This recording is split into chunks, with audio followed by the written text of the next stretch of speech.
Field in New York. The New York Mets play the Arizona Diamondbacks. Friday Night Baseball is presented by Jeep. New York Mets baseball on SNY is brought to you by Land Rover Above and Beyond.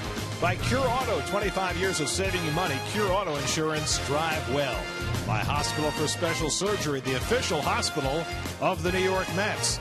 By Jeep, visit Jeep.com today. And by Astoria Bank. At Astoria Bank, the difference is wanting to make a difference. Visit AstoriaBank.com.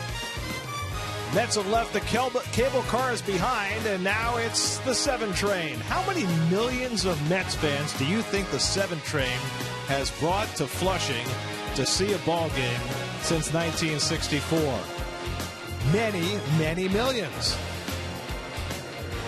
And a pleasant good evening, everybody, and welcome to Citi Field. Gary Cohen, Keith Hernandez with you tonight as the Mets open a 3-game series against the Arizona Diamondbacks. You probably know by now Steven Matz is going on the disabled list for the Mets. Matz is not going to pick up a baseball for 3 weeks after suffering a partially torn lat muscle on the left side of his back. And after 2 brilliant starts, Matz is going to be shut down for a substantial period of time. Well, you know, it's very unfortunate. The Mets just seem to be stuck with this injury bug this season. Talk about taking the season by storm. Matz just really threw 2 terrific ball games, but he's got the partial tear in his lat, which is kind of behind the shoulder that runs down the back. It's not going to affect the Mets, Gary, as far as sticking with a 6-man rotation. They can go with 5 from the All-Star break. We have 4 days off. It's not really going to come into a play until around 12 days from now in the final game in Washington. And obviously the 2 guys that are the candidates are Logan Verrett, who's thrown really terrific from the bullpen. They got him starting down AAA. And, of course, Dylan G has got to be another candidate. And what of Matz? I mean, if he's not going to pick up a baseball for 3 weeks, what are we talking about in terms of the time that he might be out? Well, he's got to rehab. He's got to start throwing again. He's going to have to go down to AAA and pitch. You're probably talking not getting him back till September, early September. And it's obviously a cruel blow for Matz and for the Mets. Meanwhile, the Mets welcome in the Arizona Diamondbacks, the top scoring team in the National League. They split 4 games with Arizona last month in Phoenix. This is a formidable team. Well, you can look at the numbers right there. They tell the story. This is a good offensive ball club with speed, but also they probably got the best hitter on the planet, arguably the best hitter on the planet, in Paul Goldschmidt, the all-star first baseman. He comes into this game with leading the National League in hitting, also in walks and runs scored. In all major categories, he's in the top 5. He is having an MVP season. That'll be the test tonight for Noah Syndergaard, who has just been brilliant his last 4 starts. 2.25 ERA, pitched a gem in L.A. his last time out. Well, his last 2 starts have been terrific, and what I've seen is getting his breaking ball over. He's throwing it harder. He's getting better and better. He's improved more than I thought he would. He's come a long way. This will be his 11th Major League start. He'll be opposed by the second-year right-hander for the Diamondbacks, Chase Anderson. Well, he won 9 ball games last year as a rookie. That was a tie for the lead in wins in the National League. Has a great changeup, throws strikes. He's 4-2 on the season. Not a strikeout guy. Low walks. He makes hitters make pitches to contact. Perfect night for a ball game in Flushing. It's the Mets and the Diamondbacks opening a weekend series. All the action coming your way tonight right here on SNY.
Jeep.com today.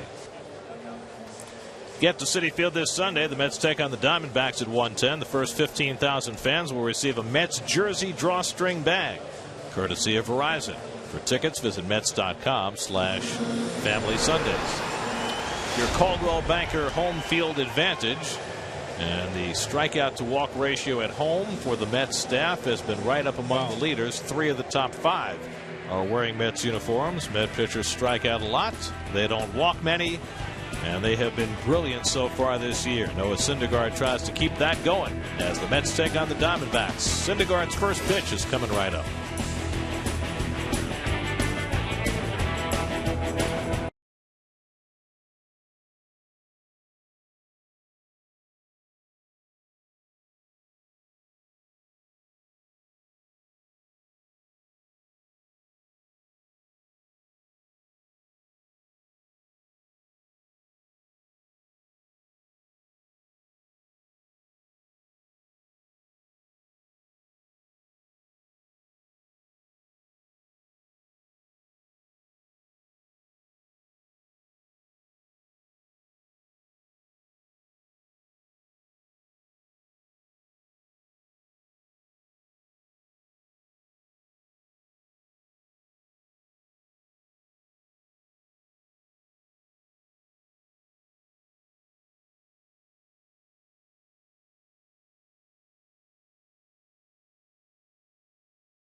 Start.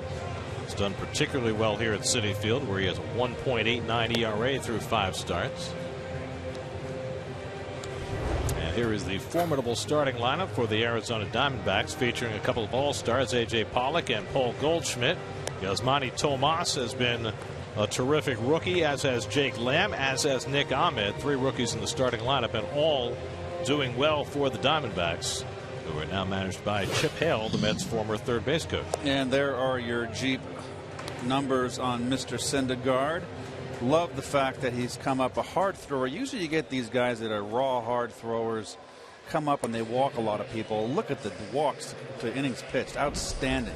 And the Lexus Metzi defense. Kadire back in the lineup with that bulky knee out in left field. The infield, of course, is that new formation since the return of Daniel Murphy. Flores, of course, is going to second base. And Tejada gets the start at shortstop, and Plawecki gets most of the work behind the dish. Bulky is a good word. I've been going with wonky over the last few days. A.J. Pollock leads off. The Connecticut native takes inside from Syndergaard, and we're underway. Pollock named to his first All-Star team. 99 hits. That's third in the National League. 56 runs scored. Also third in the league. He is having a tremendous season. And he drives one to right center field, and that's down for a leadoff hit, and it'll go all the way back to the wall. Pollock racing to second. He's got good speed, but he'll pull in at second base with a leadoff double. 18th double of the year for A.J. Pollock. Fastball up and belt high out over the plate. Not that bad a pitch. It just was up. Nice level swing, driving it the other way. It's just good hitting, and this is a red hot ball club here offensively. And that's how you get it done. Diamondbacks have put together 10 or more hits in 8 of their last 9 games. They had 10 or more hits 8 straight games, and then their last game on Wednesday they had 9. So this is a team that hits every day. David Peralta playing left field. Murphy in on the grass at third, and Peralta takes a fastball for a strike. Well, there's that 97-mile-an-hour gas that Syndergaard always brings to the mound every start. His last start against the Dodgers, he averaged 97.7 with his fastball. That's the highest of any start this season for Syndergaard. Tejada keeping Pollock close at second, and he's running. Plawecki can't get the throw away, and it's a stolen base for Pollock, his 19th of the year. So the Diamondbacks are off and running. Well, they're showing what they can do. They're second in the National League in stolen bases. That's number 79. And Syndergaard's going to have to watch them a little more closely. So a runner at third and nobody out. 1-1 the count to Peralta. And he pops one up. Not deep enough to get the run home. And it's going to be Lagares opting to take it. And that's the first out of the night. Boy. Nice little cheap RBI right there, and you pop it up. Nothing makes a hitter more angry. So now with a runner at third and 1 out, Paul Goldschmidt is probably the front runner for National League MVP honors halfway through this season. Well, it's him and Harper in Washington, and my goodness, his numbers are staggering. Leads the league in hitting, tied for the league lead in RBIs, first in walks, first in runs scored, second in on base, second in slugging. It's been a great year for him, and he takes a curveball up and in for ball 1. 19 intentional walks this season. That leads the National League. I can see why. Do you see what he's hitting with men in scoring position, Gary? My 437. Jeez. Infield back, they'll concede a run on a ground ball. And Goldschmidt swings through a fastball, and it's 1-1. He's got a peculiar swing, and it works for him. It's a little bit of an uppercut. That's just some serious cheddar right there. Hits to all fields, has power to all fields. Mets witnessed that in Arizona. 20 home runs on the year.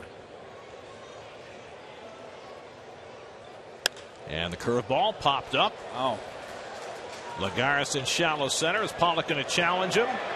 He's going to try it. Here comes the throw by Lagares on one hop, but not in time. A sacrifice fly for Paul Goldschmidt plates the first run of the year. Well, I tell you what, Goldschmidt's got to take Pollock out there for the dinner.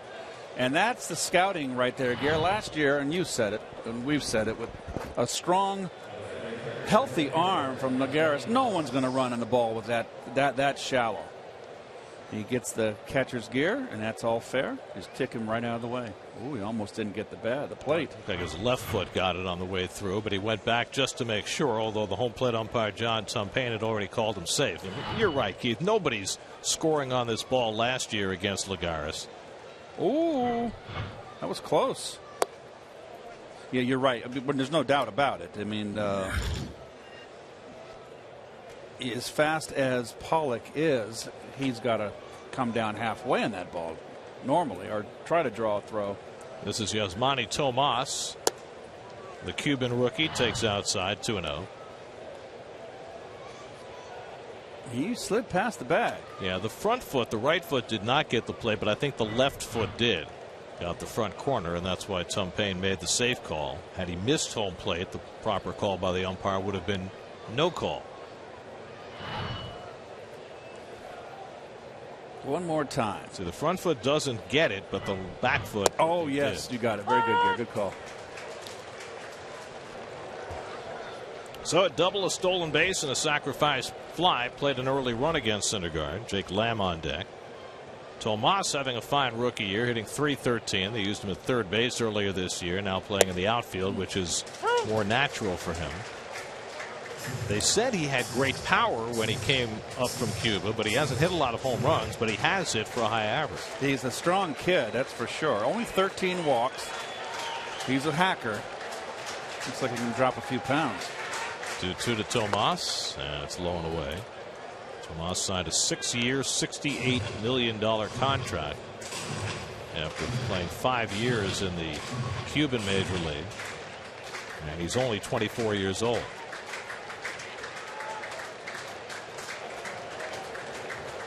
And he punches one to the right side just underneath Duda. And Tomas has a 2-out hit. So you see these ball clubs that hit well, Gare, and nothing really changes. The ability to go to the opposite field and be good 2-strike hitters. This is not a bad pitch. Outside corner, but if the hitter's going with the pitch, protecting the plate, that's just good hitting.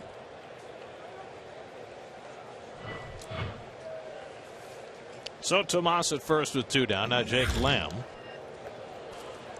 Lamb missed about 6 weeks.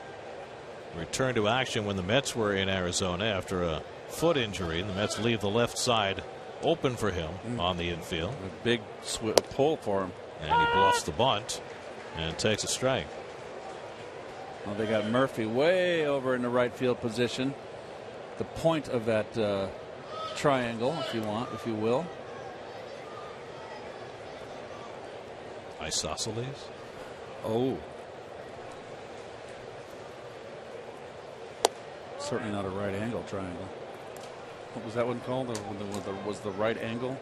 The 90 degree was one of the parts of the triangle. That's what it's called. That's an isosceles. And then you've got isosceles is with they're all 2 equal angles. Right. So the geometry. You have to have a right triangle to establish the hypotenuse. Here's the 1-1. I forgot. Thanks for bringing that up here. 1 and 2. I'm going to put that in my back pocket and take it home with me. Good fastball away. And right now, Syndergaard might have been a change. So that's even better. And that's a pitch. This is his 3rd pitch. He needs to sprinkle that in. Didn't use it as much against the Dodgers because he had such a good fastball. He has really come a long way. I did not think that Noah would advance as he's advanced now. Here's his 11th start, and he's really gotten better and better.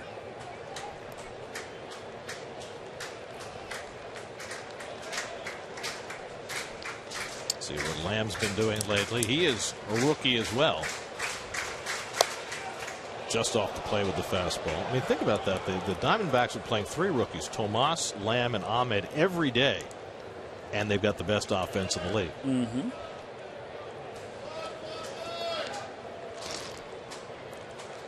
Well,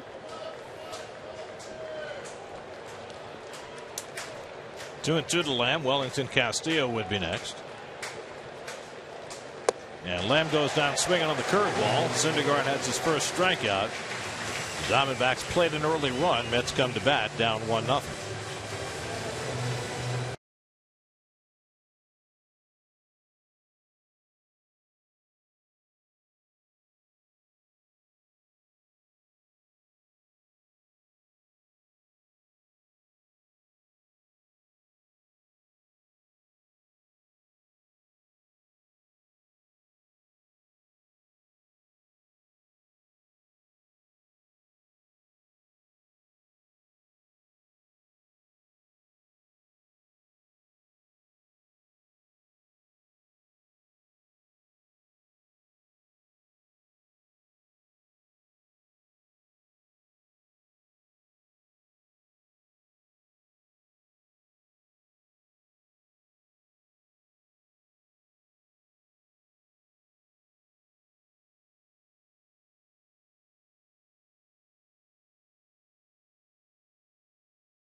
Here's your Geico Mets starting lineup tonight. Kevin Plawecki's been the hottest hitter in the Mets lineup. He's batting 7th. Michael Kadire has not started 6 of the last 8 games.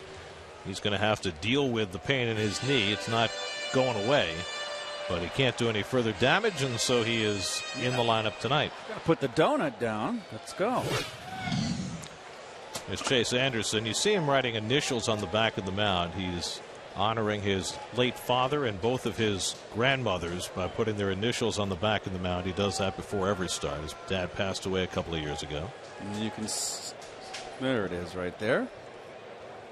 Very nice. Curtis Granderson leads off for New York and takes a fastball for a strike. Good changeup, Anderson. This is out pitch. Each of his last 2 starts, Anderson has given up a home run to the first batter he's faced.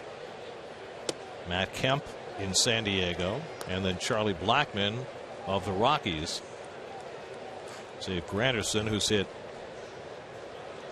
his share of leadoff home runs, can follow suit. Good changeup. That's the pitch you were talking about, Keith. Yes, 82 mile an hour.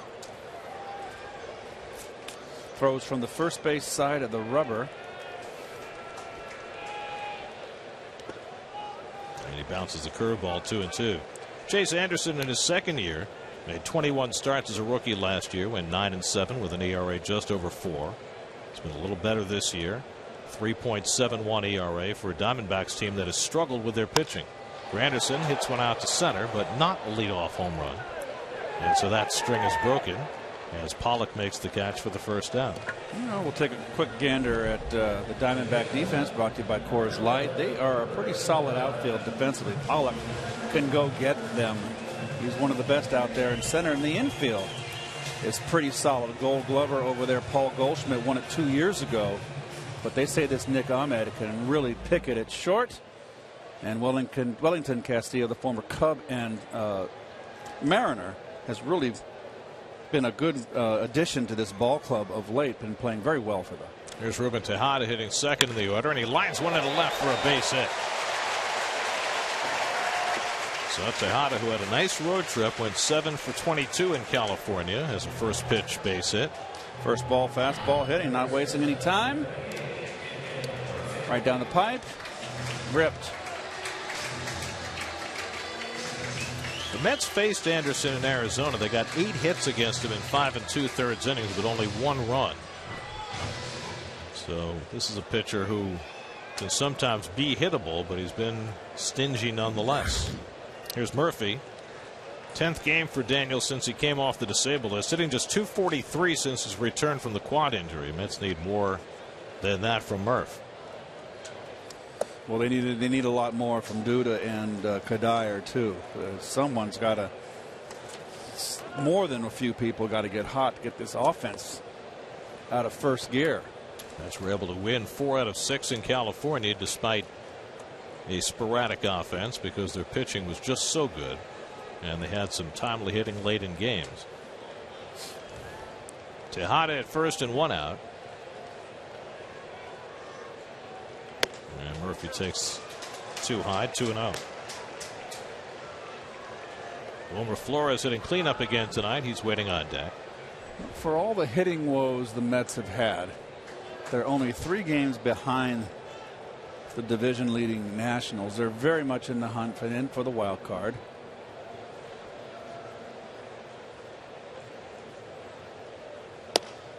And now 3-0. Of course, the Nats have had problems of their own. Half their lineup is out. Worth and Rendon and Zimmerman, and now Bernard Span on the disabled list. But you see what the Mets have done offensively. Well, everybody knows about it. It's been really a struggle. They actually were a little more productive in the run department on this last road trip. Had a couple games where they scored some runs. 8 in Los Angeles was their high on the road trip. It was that Sunday game that Steven Matz pitched. So 4 runs, of course, against the Giants on the getaway day. Beautiful night for afternoon for Eric Campbell. They hadn't played the whole road trip. He was the hero of the game. 3-1 to Murphy with Tejada at first, and Murph skies one to right center. Should be easy for Tomas or Pollock, and Pollock will put it away for the second out.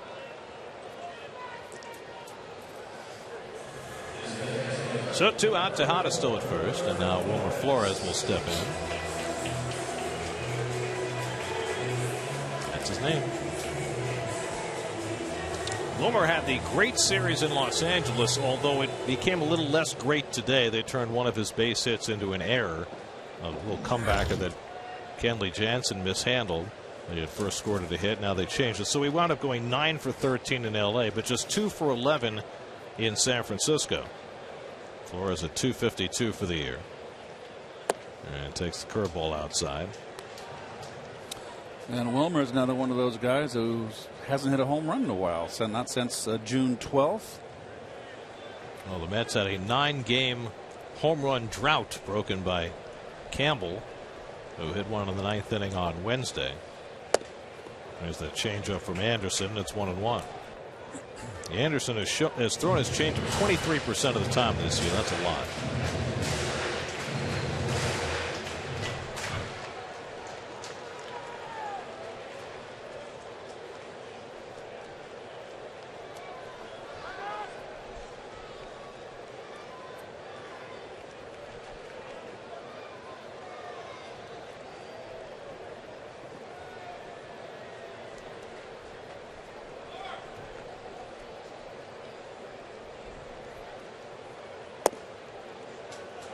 Fastball just misses. 2-1.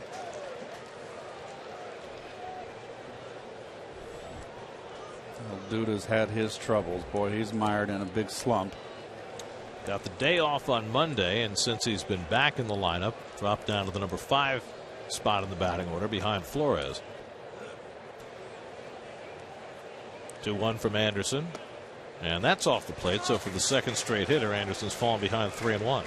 He doesn't walk many, just 2.1 walks per 9 innings. Yeah, 23 walks and 97 innings pitched. Well, coming into today's game. Another young pitcher from Texas. Yes, and was recruited by Oklahoma. Went to Oklahoma. Oh my gosh, that's treasonous in Texas. Is it as big a deal in baseball as it would be in football? More so in football, of course. And they're always trying to out-recruit each other and steal from each other's athletes from their state. It's sinful to jump borders. The Red River rivalry. 3-1 to Flores, and he fouls it back. Chase Anderson is from Wichita Falls, Texas, which is about 130 miles from Mansfield, Texas, where Noah Syndergaard grew up. They play baseball down there in Texas. It's good weather for it. Second straight start, by the way, that Syndergaard has faced a fellow Texan. He faced Clayton Kershaw in his last start. They grew up even closer together in the Dallas area. Tejada gets set to run. 3-2, 2 down. And Flores takes it low for ball 4. So the Mets have a couple of men on for Lucas Duda.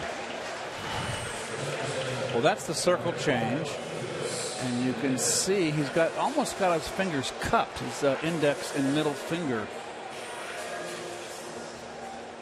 But the thumb is kind of looks like it's crisscrossed across it. Very interesting. It's a very, it's to me these new pitches that they developed, the split finger and now the circle change. It's all an art, and I find it fascinating because as a hitter you had to try to figure that out. Well, the changeup is now the pitch they teach to every young pitcher right after he establishes himself with his fastball. Less strain on the arm than throwing a breaking ball when you're young. So here's Duda, 0 for his last 13, 9 for his last 73, 2 out and 2 on. Mets down a run in the first, and a first pitch changeup misses for ball 1. And that's what Lucas needs to do, is lay off that pitch in the dirt. Michael Kadire would be next. And then you find yourself in this kind of counts. 1-0, 2-0.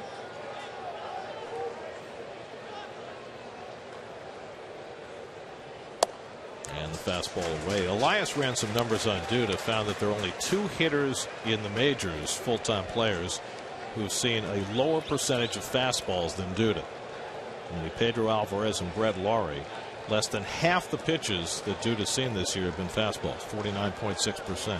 Well, Alvarez and Duda. Alvarez is more of a free swinger. Duda is very disciplined.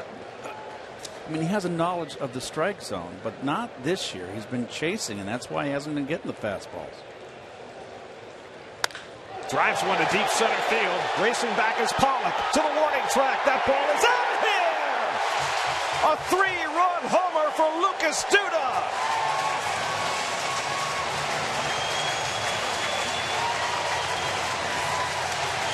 His 11th of the year. His first since June the 18th. Duda hits a shot over the center field fence, and the Mets lead 3-1. Well, precisely what I said here. If you lay off the bad pitches, you're going to be hitting in hitters' counts. 2-0, 1-0. In this case, 2-0, and that's the deepest part of the ballpark. Got some fastball, and there you have it. So the Mets give up a run in the top of the first and respond with 3 on one big swing by Duda. Well, he's throwing a two-seamer right there. And it's right down Broadway. And boom. So Anderson's going to be kicking himself for walking Flores.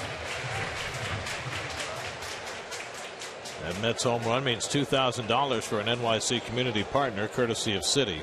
Well, it goes back to laying off the first pitch changeup. Exactly, getting ahead of the count. And they got to come to you. Dyer takes a curveball inside, and it's 1-1. So Anderson's given up a first-inning home run now in 3 straight starts. The 11th home run he's allowed this year. And it's change up high 2-1. And it's been a real struggle for Dyer. I'm sure the knee has been one of the big culprit. 4 hits in his last 41 at bats, seen his average drop to 240. And he was examined by the doctor yesterday just to check in on that knee where he got a cortisone shot last week. And the doctor basically said you're probably going to have some discomfort off and on the rest of the year. Whatever you can live with, you're not going to hurt it any worse. He hooks one in the air to deep left field. Back goes Peralta, the warning track at the wall. It's out of here! Back-to-back home runs for Duda and Kadire.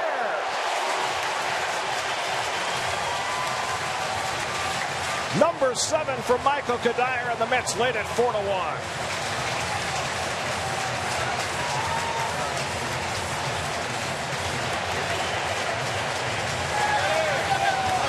Well, 2 guys who have needed a tonic get it in consecutive at bats. Well, the team has needed a tonic from these 2 guys, Gary. Any team that has the middle of their order guys struggling over a lengthy period of time are going to have a hard time. There's a changeup. And he's out in front, but he keeps his hands back and gets the barrel on. That's how strong he is. So, good things early. 4th time this year the Mets have hit back-to-back home runs. And a nice grab by the guy in the Lagares jersey with the catcher's mitt. How about that? Who brings a catcher's mitt to a game? Well, a catcher. Well, an old frustrated catcher. He made a nice grab. Looks like he was catching a fastball. All that Lagares stuff, it wears off. It turns everybody to gold. Here's a strike to Kevin Plawecki. King Midas. Well, there's a lot of smiling going on right now in that dugout, and maybe that Eric Campbell home run on Wednesday took the cap off. Little bloop down the right field side. Foul. Mets hadn't hit a home run in 9 games. Campbell hit one in the 9th inning on Wednesday, and now in the very next inning the Mets play, they hit back-to-back home runs. They went 414 plate appearances without a home run. They've now hit 3 in their last 10 plate appearances. Go figure. Well, it couldn't go on forever.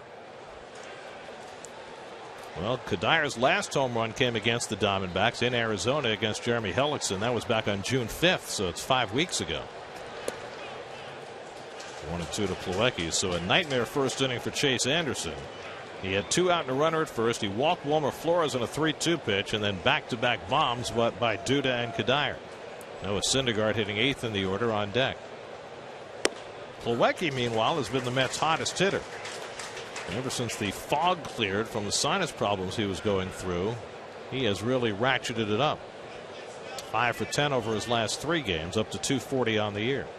30th pitch of the inning for Anderson. And he is really struggling to get his rhythm. And this is a bullpen that's not really pitching staff of this Arizona team has been their Achilles heel, particularly their bullpen. Mike Harkey, their pitching coach, they're 12th in the league in ERA, Arizona. That's pulled down to third, and Lamb handles it. That retires the side, but not before the Mets put together their biggest first inning of the season, courtesy of back-to-back home runs. Lucas Duda just his second since the 1st of June. Michael Kadire is first since June 5th. Where's it been? Powers back. Mets lead 4-1 after 1.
They happen in one place.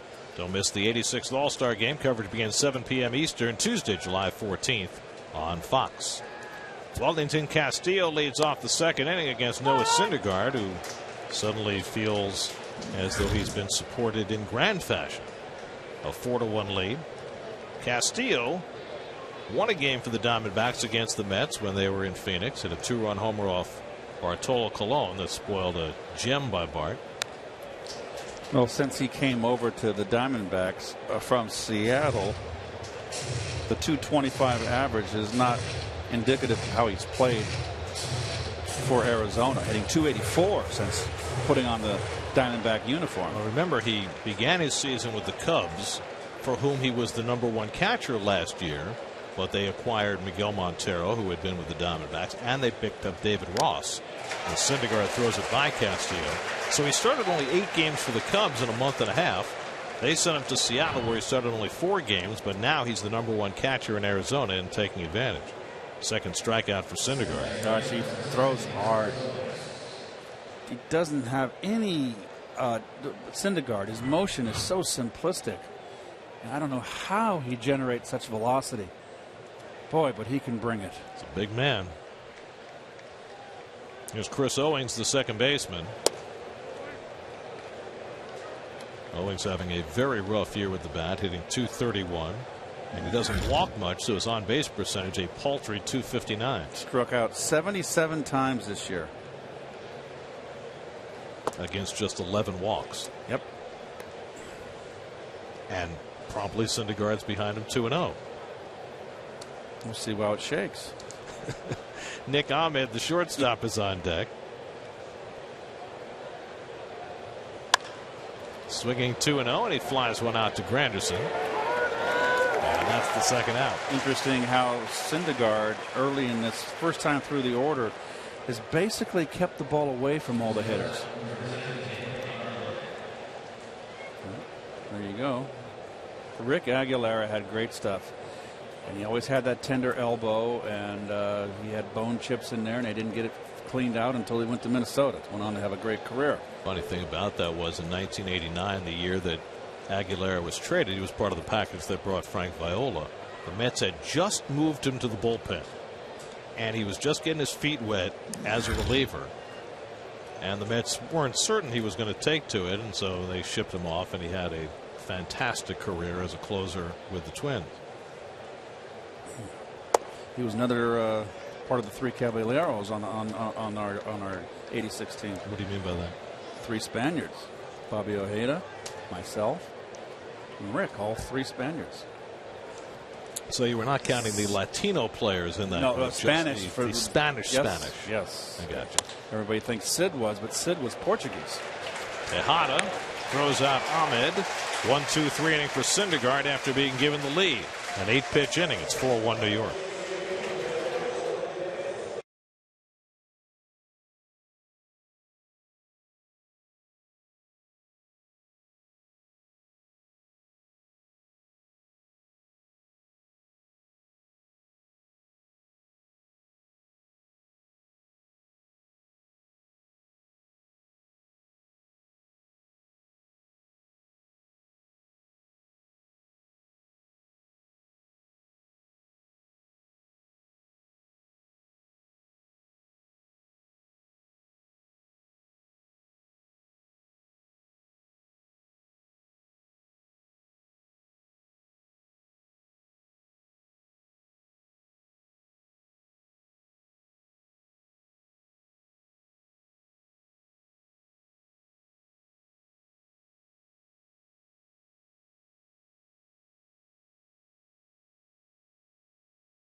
Syndergaard 4 for 18 with a memorable home run to his credit. Yes, and it got around the league real quick, did it not?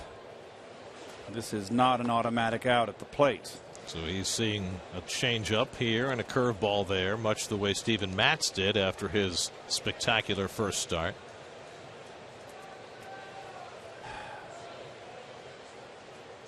Another change. What did Terry say? Matz in his start in Los Angeles, his second start, saw 2 fastballs in 14 pitches. I mean, have you ever heard of that? I love pitcher. I like the fact that another changeup to get him. Got him on 3 straight changes. First strikeout for Anderson, and Syndergaard better get used to that.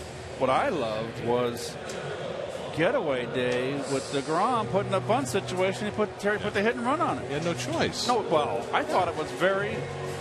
You know what? He rolled the dice there. I mean, he can swing the bat. Yep. I thought it was terrific. Everybody's selling out to the bunt. I thought it was a great I call. thought it was just terrific. Here's Juan Lagares sitting 9th in the order again. Juan began to swing the bat a little better the last few days. 5 for his last 16. You see he had a big series in Arizona. The Mets and Diamondbacks split that 4-game set. And tomorrow, Juan is going to be honored in bobbleheadium. Is that a word? This is Juan's bobblehead. He's up against the wall. He's got the glove extended. And let me interrupt. Let me hold that. It's gold. Okay, you're going to tarnish it. I'll hold it. Now you can talk. Go. Anyway, I think it's cool. I've got nothing left. I think it's a very cool up against the wall. Right. The gold glove. Sweet. And Ron Darling's number. Well, it's Juan's number now. And he can not only catch the ball here against the wall, but he can go up to catch the ball. Yes. I think it's sweet. Very nice. Very nice. So that's tomorrow's giveaway. I'm back. Oh, yes, you are.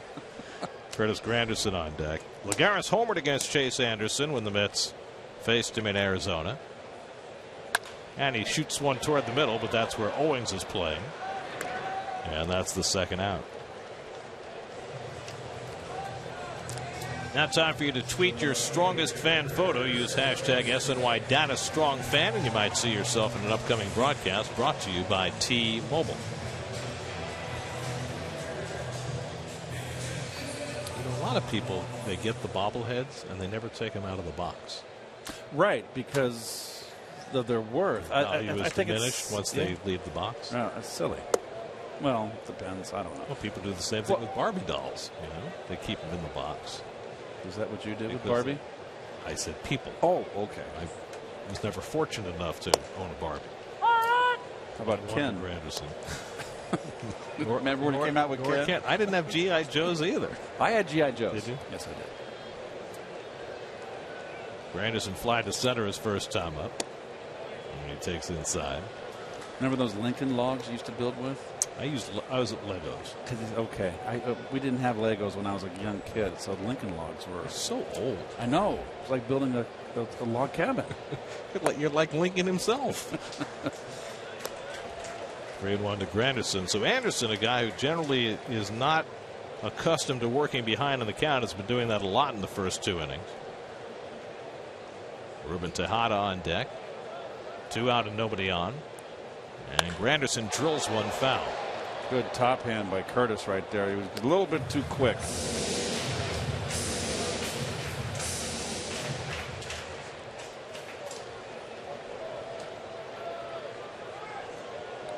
Granderson, the Mets club leader in home runs with 13. And he takes ball 4. Also leads the club now with his 45th walk. Second walk given up by Anderson, who doesn't usually walk more than that in 9 innings. Well, the Mets are looking for their 30th victory this year at home. 29-14 on the year. The hot start they got off to at home. There's Ruben Tejada, who singled to left and scored in front of Lucas Duda's 3-run homer in the first. Duda and Kadire with back-to-back home runs. And the Mets put up a 4 spot against Anderson in the first. The Mets' biggest first inning this season. They had not scored more than 3 runs in a first inning before tonight.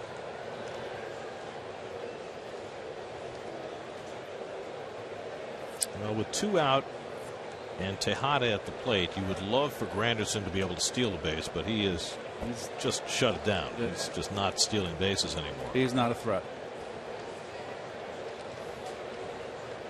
It was a stunning play the other day when we were in San Francisco.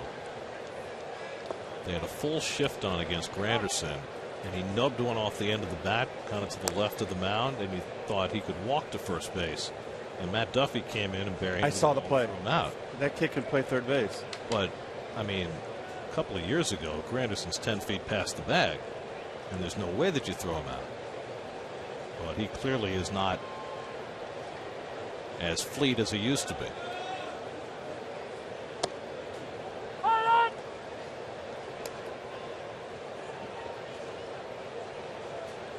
Interesting, the color selection of Ruben's gloves, which are not coordinated to the Met uniform. The lime green, I guess, or day-glow green.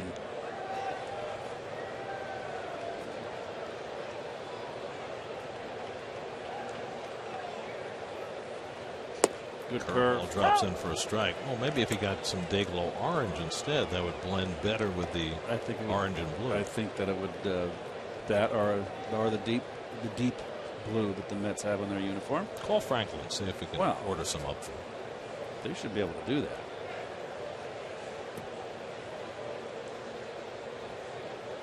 One and two to Rubin. Well, the clubs are starting to pitch Rubin up and in now too. I noticed having a little difficulty getting the barrel out when it's up and in.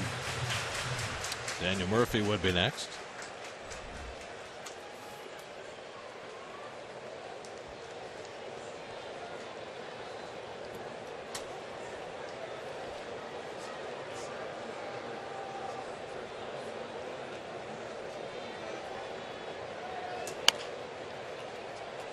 At the bag at third, Lamb makes the throw, and the side retired. A walk in, one left. Syndergaard back to the mound for the third. Mets up 4-1.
Anderson leads off against Noah Syndergaard. Anderson with 3 hits this year, and he takes ball one. Just 4 for 62 in his career. A.J. Pollock and David Peralta to follow. Well, this is a special night here at Citi Field. Pepsi is paying tribute to our nation's heroes, and Pepsi employees embarked on a mission to transport an American flag across the country to help build awareness of U.S. military service. The journey was dubbed Rolling Remembrance.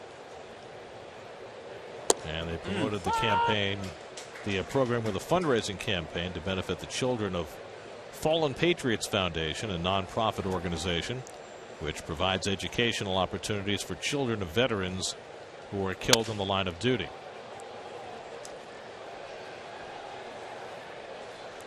Anderson breaks his bat.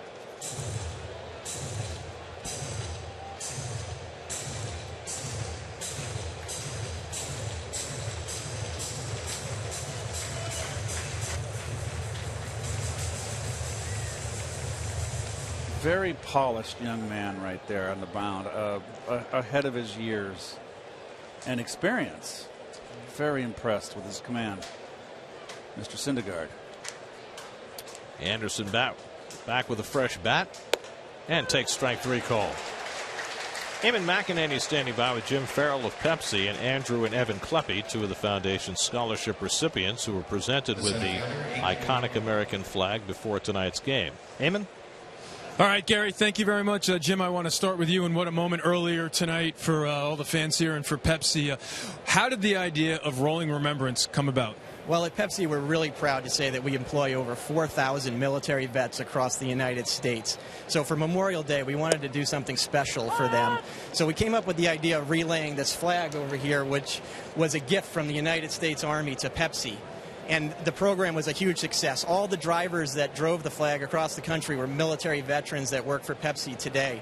And our frontline employees raised over $50,000 for the children of fallen patriots. We're really, really excited about that cause and really proud of our employees. Why did Pepsi choose Children of Fallen Patriots? Well, that was easy. It's because of people like Drew and Evan here. Their father paid the ultimate sacrifice for defending our country. And we can think of no better cause to support than something like that. It's the least that we can do, and we're proud to have a partnership with the Children of Fallen Patriots. Edward Kleppe perished in a helicopter accident in 1990. Drew, I want to bring you in here. How did this organization, Children of Fallen Patriots, change your life and your family's lives? Immensely. I mean, my family saved up for college. I went to school. I graduated with debt. A couple years after I graduated, we hear about the organization. Completely pays off my entire tuition. I'm able to move back from Vermont, back home to New York, debt-free, and just really life-changing. Just all the worries of student debt gone. Evan, why is it important for you and your brother to remain active with Children of Fallen Patriots? So the organization's really given us a sense of community, and we stay involved as much as we can. Whether it's speaking at events or going to meetings. We have a junior board that we created in New York City. It's going very well so far. And it really gives us a second family to get involved with and give back to all the other children that are out there. Drew and Evan, thank you very much. Jim, thank you very much for your time. Gary? All right, thank you very much, Eamon. David Peralta able to take one the other way just inside the left field line, and he has himself a 2-out double. And the Diamondbacks have their third hit of the game, and this inning could be a lot bigger for Arizona, but for a brilliant play made by Daniel Murphy a moment ago. Nice hitting right there, and I think that Syndergaard is going to have to start thinking about maybe coming inside a little more. It's all well and good to get out there. You can't really get hurt on the outside corner most of the time, but you're gonna have to start popping him in, and now he's got his hands full with Paul Goldschmidt, the league's leading hitter. Goldschmidt hit a short sacrifice fly to get the Diamondbacks run home in the first. His 69th run batted in. That gives him the league lead by himself. Peralta at second and 2 out. How about the play made by Murphy? It's a terrific play. Pollock. Well, Murph, it's his best position, really, at third base. And when it's reactionary, Murph's quick. He's got good quickness.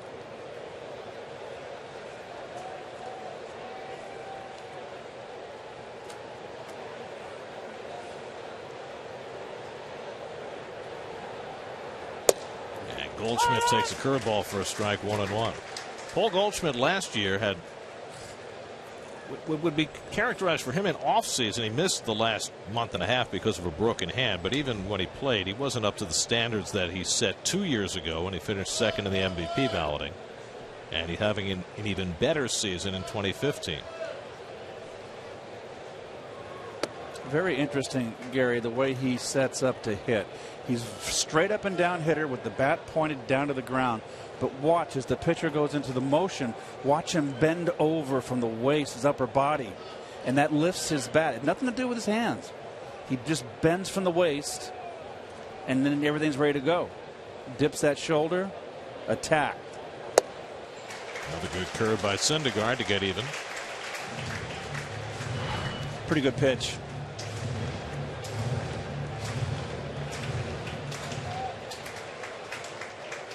I like this Syndergaard. My goodness, what was Toronto thinking? Must have been one of those late night card games. Noah has struck out 3. Make it 4. Wow. He blows one by Goldschmidt. Syndergaard works around Peralta's 2-out double. Has his 4th strikeout in the first 3 innings. Some serious gas there. Middle of the 3rd at Citi Field. Mets 4, Diamondbacks 1. Threw it by him.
big welcome back to our good friend Howie Rose. Howie, there's a ball game going on here.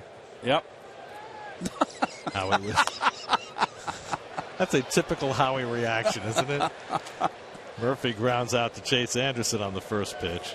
Well, Howie was down for a week, had some medical issues to deal with. He's just fine now, and at his curmudgeonly best, back in the saddle over on WOR Radio. Well, you all had to make a landing in Detroit, huh? Yes, we did.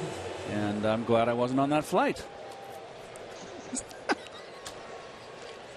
Because it's all about you. I'm glad Howie's okay, but I'm glad I wasn't there. Well, here's Wilmer Flores, who walked and scored in the first inning. Well, fortunately, you weren't there because Ronnie was actually the first on the scene to take care of him. I heard that. Ronnie was jumped up and was Johnny on the spot. Like Florence Nightingale. 1-1 to Flores. Anyway, we stopped in Detroit. Howie stayed overnight. He went home the next day, had a battery of tests, and all is well. So we're just happy to have Howie back and where he's supposed to be.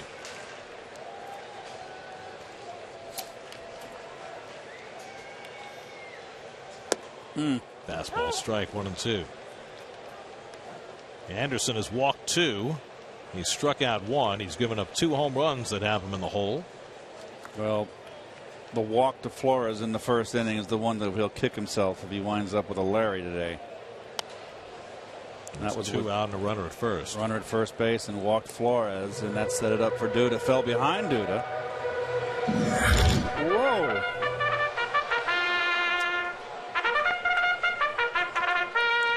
It's awfully early in the evening for the call to the post, no?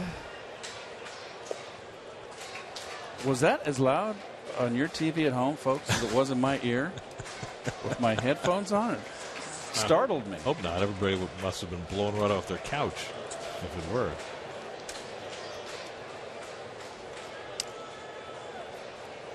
Two to Wilmer. He busts one inside, the full count. So second straight at bat. Flores has worked a full count. Flores, by the way, when he walked in the first inning, was only the 12th walk he's drawn this year. He's had 290 official at bats, so walks are not a big part of his repertoire. And he grounds one down to third. Ball comes up for Lamb, and that's the second out. Your Verizon trivia question for tonight: who was the first Met to hit for the cycle? I haven't the slightest clue.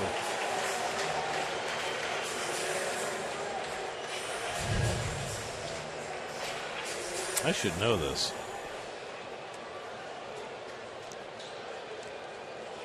I think there are about 10 or 11 of you on the list. Yes, and I'm not the winner.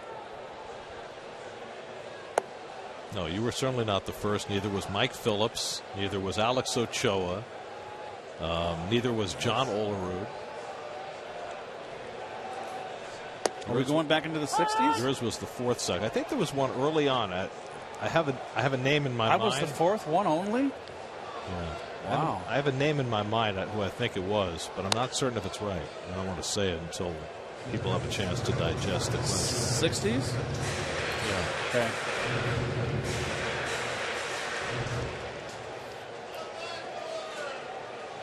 Anderson ahead on Duda, who has not hit a home run this year when he's been behind in the count.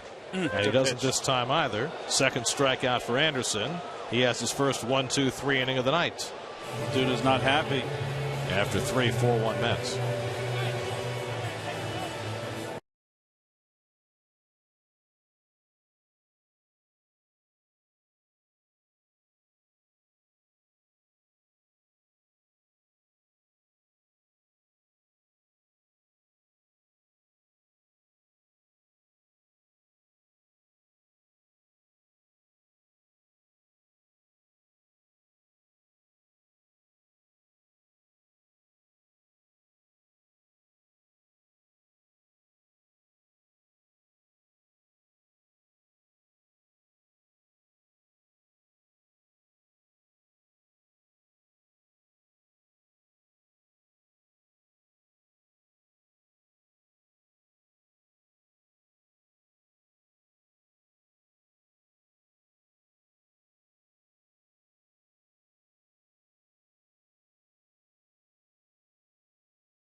home runs that came back to back from Lucas Duda and Michael Kadire.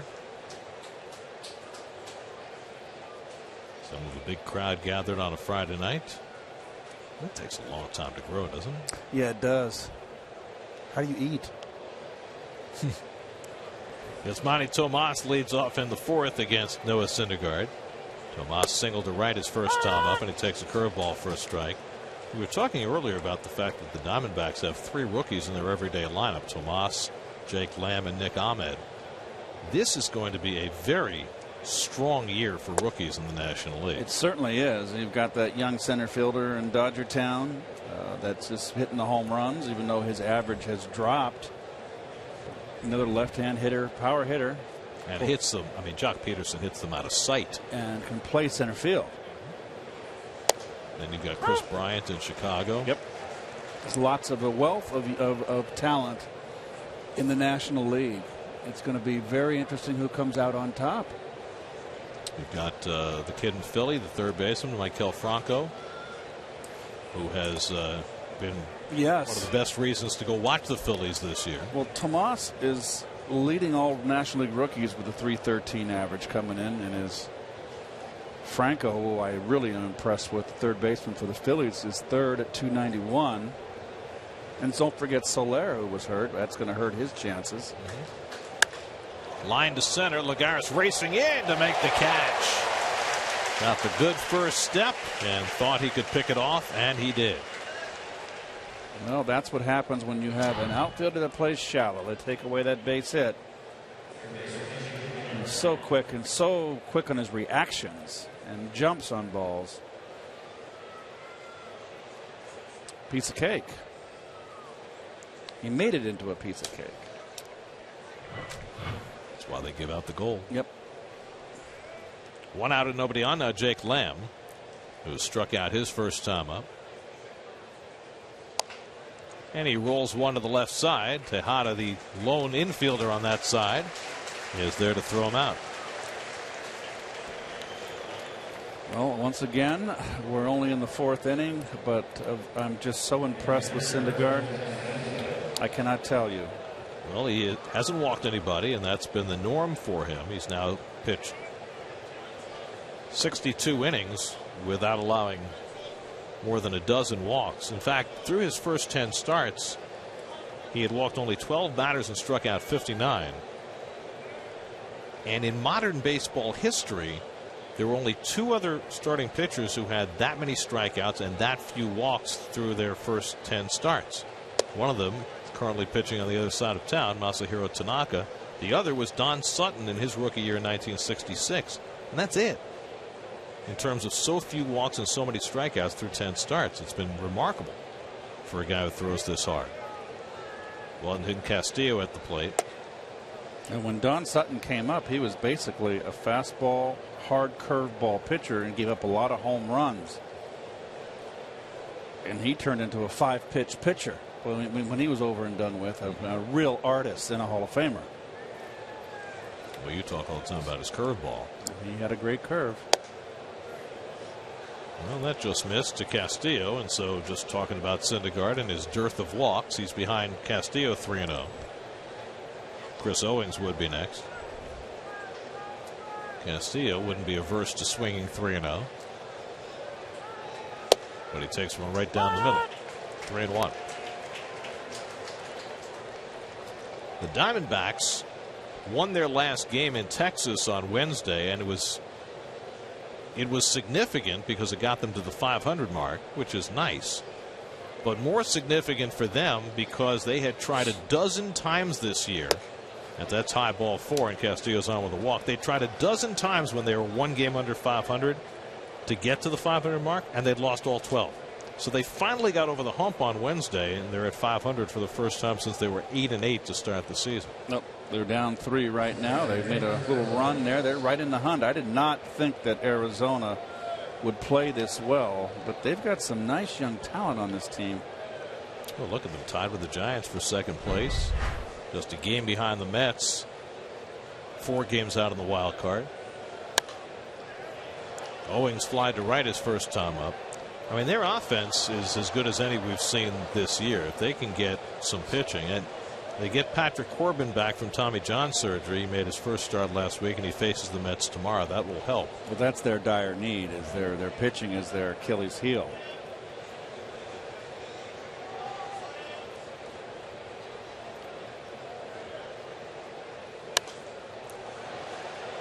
Nothing and 2 to Owings. During tonight's game, you can get interactive with SNY Game Day on SNY.TV, featuring pitch-by-pitch coverage, player cards, and in-depth stats. Check out SNY Game Day on SNY.TV for your online home of all things New York sports.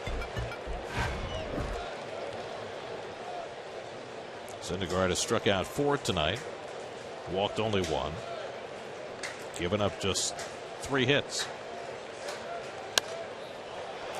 Pitching inside to Owings right there. He throws so doggone hard.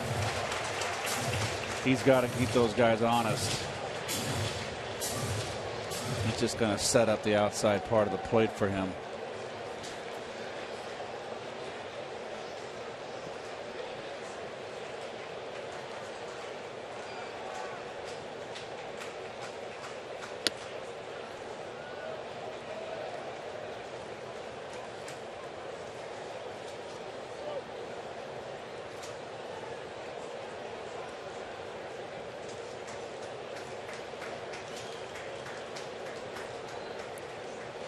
One and 2 to Owings. This is high, 2 and 2.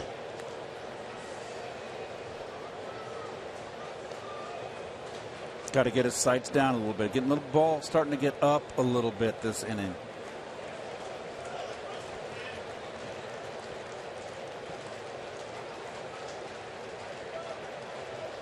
Two. Curveball struck him out. 5th strikeout for Syndergaard. The hook from Hades gets him through the top of the 4th, up 4-1. The underworld.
Was on back-to-back homers by Duda and Kadire.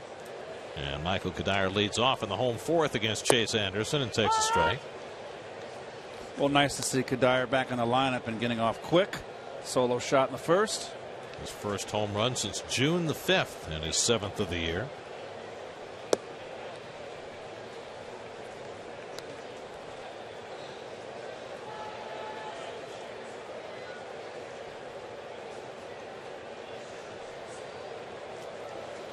Oddly enough, if you go back to last year, 5 of Kadire's last 10 home runs have come against the Diamondbacks. Of course, he was playing in the National League West last year. And this was his home run tonight. Home run number 7. High changeup. Got it out in the outside corner, but it was up. And the changeup of belting up, Gary, is a nice gift from a pitcher. Well, there was the Kadire home run, and then there was the catch of the Kadire home run. Equally spiffy. Kevin Plawecki on deck, then Noah Syndergaard for the Mets in the 4th. 1-2 to Kadire, and he grounds one foul. Let's check out the City probables for the remainder of the series. Matt Harvey goes tomorrow afternoon against Patrick Corbin, his second start back from Tommy John surgery, the left-hander from upstate New York. John Neese now will go Sunday in place of Steven Matz. He'll be opposed by Ruby De La Rosa. Shallow right field. Tomas coming on, diving, but he can't make the catch. Kadire takes the turn and stops, and he'll settle for a single. Now, Tomas was playing deep to the opposite field, and he's not very fast. Gave it every effort, but just couldn't reel it in. Oh, he had it. He just missed it. Off the thumb. Off the thumb, yep.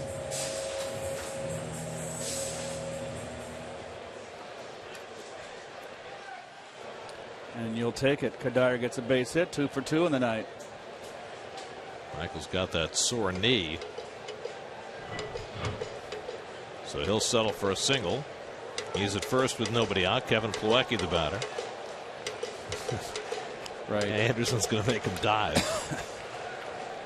He knows full well Kadire's not going anywhere unless the Mets decide to play hit and run, which they did successfully with the pitcher the other day, with Jacob deGrom.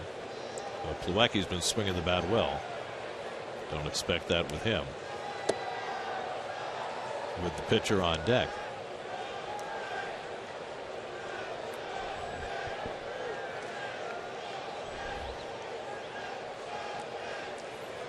High pitch count for Anderson. Nobody out in the 4th. He's already up to 70 pitches.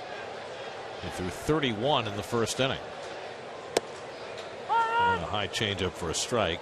1-1. Well, that high change is going to get him in trouble. He's thrown some good ones tonight, but he's also left some up. He's not up to snuff with his stuff. He's erratic tonight with his command. And keep in mind when talking about Anderson and his pitch count. Hit down to first. It's caught by Goldschmidt in an easy double play. A soft liner right to Goldschmidt for the 3 unassisted double play, 2 out.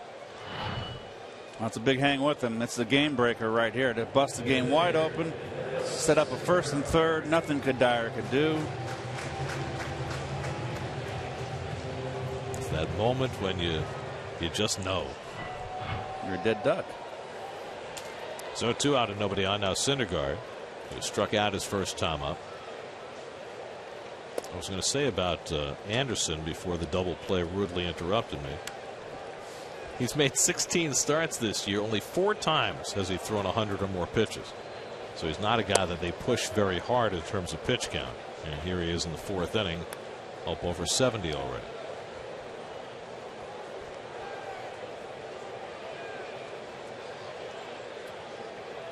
Syndergaard getting more and more respect at the plate after starting out his career 4 for 9, is 0 for his last 10.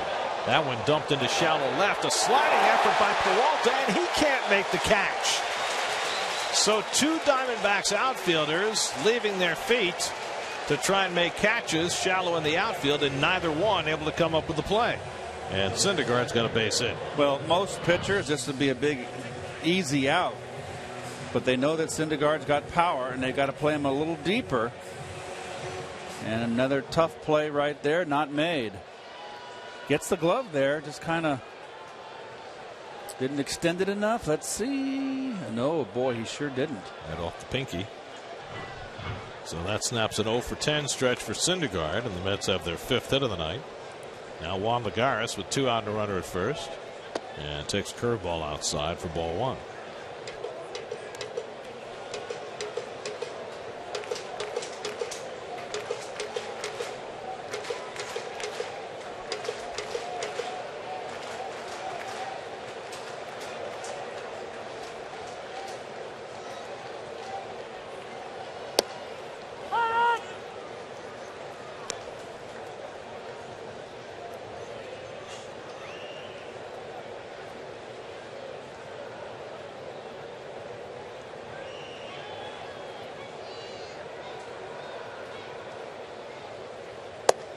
when you get a team like the Diamondbacks that struggles with their pitching, and you get Anderson on the mound, who's been their most reliable starter, when he doesn't have a good game, that makes it a tough week.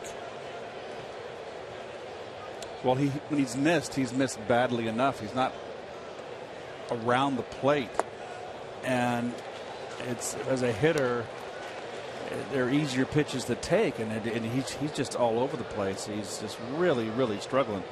And you're talking about a guy that came in here and only walked 23 in 97 innings. You see the overall numbers for the Diamondback starters. So Anderson, with his 3.71 ERA, has been as good as they've had. Lagares takes a big rip at a high fastball, 3-2. And Juan has been swinging under a lot of the high fastballs. Watch him get under this. Just under it. And he's very stiff. You know, that's the way he hits. And that's his style. But he's got to focus on the top half of the ball. I want to hit line drives. Syndergaard will run. Lagares shoots one off the pitcher's leg, and he's hurt. It caroms out to Lamb. Everybody's safe, and now the concern for Chase Anderson, who took a shot off his leg.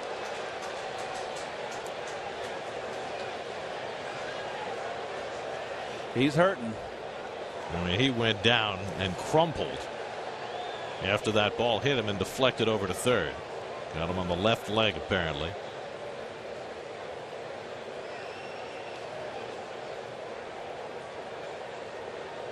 Chip Hale, the Diamondbacks manager, out there with the trainer, and he is a significant discomfort. They've got him in the meat on the back side. It looks like the trainer's rubbing him on the back side, which is where the meat is. And we'll take a look. I mean, that was a bullet. Looked like off the Achilles somewhere, or just above it. Or just above it, correct. So it's a lot of meat there. Yeah, but if you take it near the Achilles, that's bad territory. That's a bruise, and well, he wants to stay in the game. He's walking in that direction, but I'll tell you what, it'll certainly be surprising if he's able to continue. Well, we'll see if he can shake it off and try and tough through it. Well, he's going to. He's going to try. I don't think he will. Just trying to walk it off and see if he can diminish the pain a little bit. He's going to give it a shot. Try. I like this. That's a Texan for you. Well, that was a bullet off the bat of Lagares. He's got 2 outs. He needs 1 out. And we'll see how he. It's that landing leg. It's his left leg. So he says he's all right. What a guy like that. You like to play behind guys like that. Chip Hale says, "Are you sure?" Yep. And Anderson says, "I'm sure." So good for him.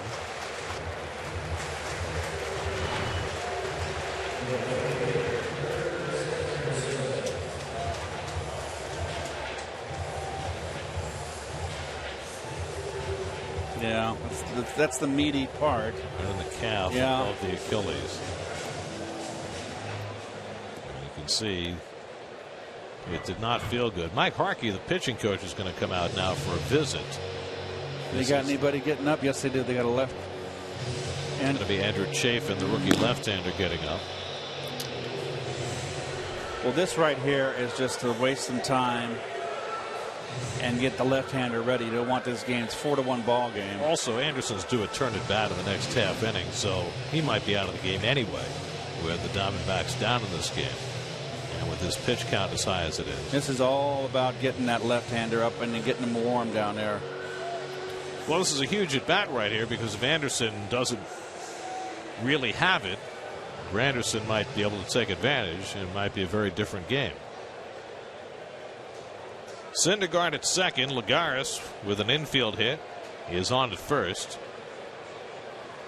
And now the rhyming couplet of Anderson and Granderson. Curtis has flied out and walked 0 for 1. And takes a first pitch curveball outside.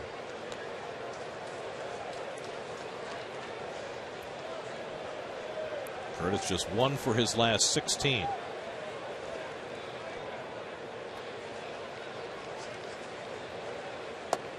Just missed. Really, it's made him focus more. Threw a good backdoor curveball that just missed. Then a good sinking changeup that just missed. Doesn't look like there's anything different with his stride, does it? Nope, not at all. I think that's what you'd be most concerned about. but he's behind 2-0.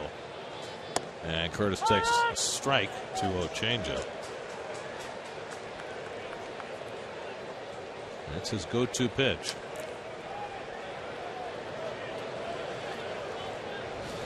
He's about to throw his 85th pitch with 2 out in the 4th.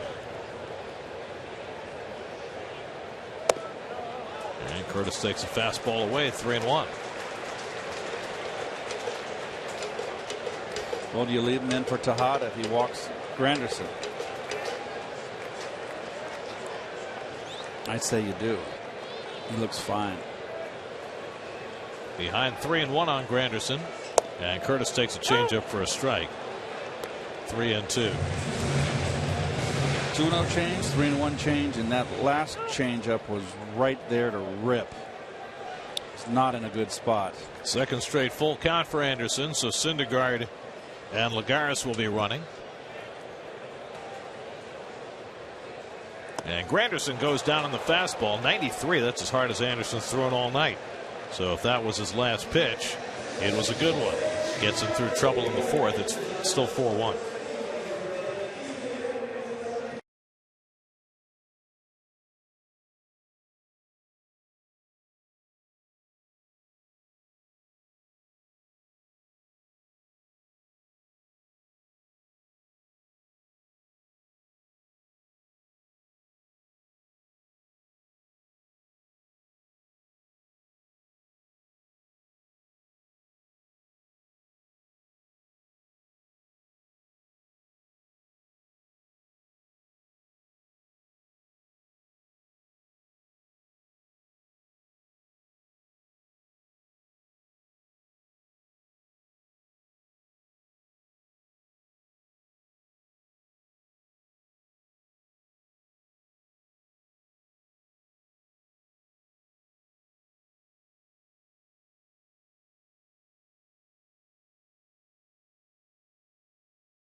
Orlando Resort will experience the action and fun of 2 amazing theme parks, plus stay on site at Universal's Cabana Bay Beach Resort. Just go to sny.tv/Toyota and enter the Toyota Fan Flyaway Sweepstakes for your chance to win.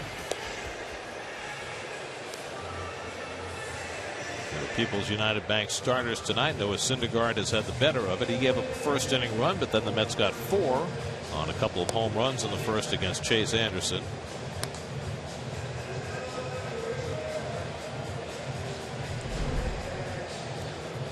Syndergaard 59 pitches through 4 innings. Anderson 87 pitches through 4 innings.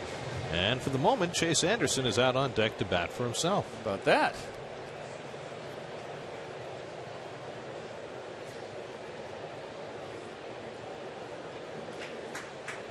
Well, here's Nick Ahmed to lead it off. Ahmed grounded to short his first time up. Ahmed has really impressed everybody who's watched him with his defensive wizardry, and of late he's begun to hit. He's got an 8-game hitting streak, hitting .382 over the 8 games. Product of the University of Connecticut, where he played alongside George Springer, who has had such a terrific start to his career with the Astros. Ahmed was a second-round draft pick after Springer went in the first round that year from UConn, and they had another player on that team go in the first round as well. Matt Barnes, who's now pitching in relief for the Red Sox, was also a first rounder that same year in 2011. So that's a lot of very highly touted prospects all coming from the Huskies the same year. 0-2 to Ahmed. And he checks his swing. Did he go? He did. He did not attempt to run to first base and abandons his effort to take his base, and so he's out. 6 strikeouts for Syndergaard. Well, this is one thing that Noah is learning, is that when he's ahead in the count, he throws so hard. Bounce that slider up there in the dirt. He got such a hard slider. Doesn't have to throw a strike when he's ahead in the count. And Chase Anderson, Gary's going to hit. Well, after taking a shot off his leg from Juan Lagares, Anderson continues to tough it out. Takes a strike. Anderson took a call, 3rd strike, his first at bat.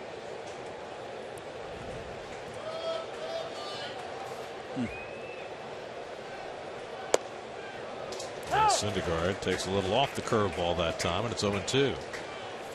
One of those pitcher up, just get me over curves.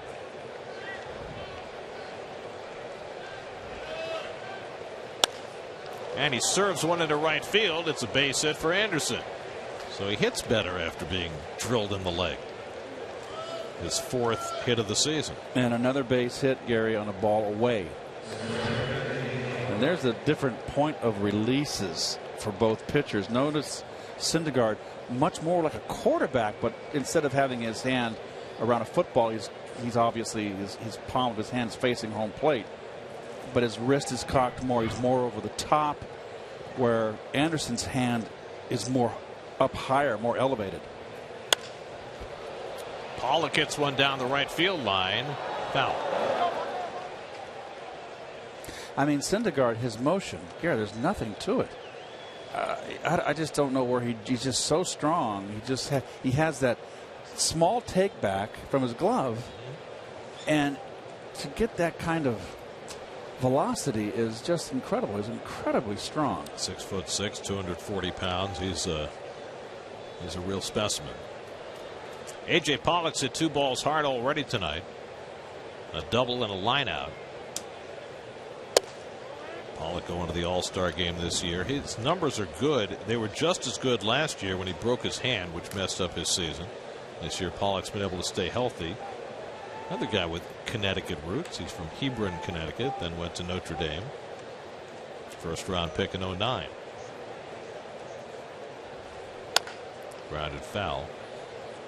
We're going to show you the motion here. Just no, watch his throwing hands. Just goes back. Just mostly pitchers, they come down lower to the ground with their hand, with their arm. He's just almost a direct take back, and he just generates such torque.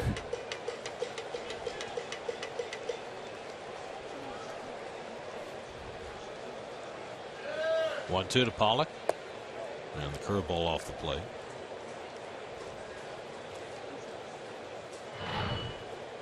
And here he is with the footwork. Not a big leg kick at all. And landing on his heel first. And then stiff-legged. He's just a strong man. You know, with that take back where he takes the ball out of his glove early, we noticed as soon as he arrived that the hitter gets a pretty good look at the ball, and it doesn't seem to make any difference. Well, when you've got quality stuff and sharp breaking ball and you're throwing 97, and you've got a 90 mile an hour, 89 mile an hour slider that breaks down to boot, that breaks late and tight. It's tough. He's got great stuff. Pollock goes down swinging on the changeup. 7th strikeout for Syndergaard, 2 out of the inning. See, when he sprinkles in that changeup, they don't see it enough. They're geared on that. They're geared on the velocity, the high velocity, and he drops this on them. They don't see it that often. It is wicked, and no giveaway in the motion. Incredibly polished. So 2 out now. David Peralta, who poked a double down the left field line his last time up. And he pulls one down to first. Duda handles at the midsection. Side retired. A hit and 1 left. We're halfway through at Citi Field. Mets 4, Diamondbacks 1.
banquet, and this was in Lower Manhattan today. The ticker tape parade to honor the victorious U.S. women's soccer team coming home with the Women's World Cup. It's great to see the mayor on time.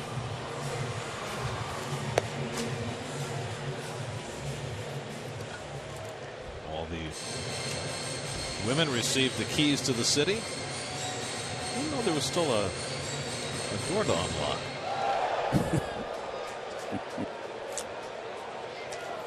Ruben Tejada leads off the home fifth inning. Well, it was really an historic event. It's the first time a women's team has ever been rewarded with the parade through the Canyon of Heroes. Very nice. Very, very nice. And they certainly won a lot of attention and deserved praise for their accomplishment up in Vancouver on Sunday.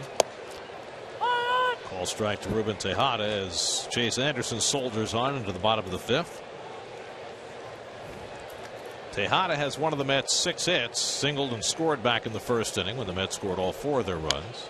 And he gets jammed and fouls one off. 0-2. Daniel Murphy on deck, then Wilmer Flores for the Mets in the fifth. Mets had 3 hits in the fourth inning but didn't score. A line drive double play took them out of an opportunity.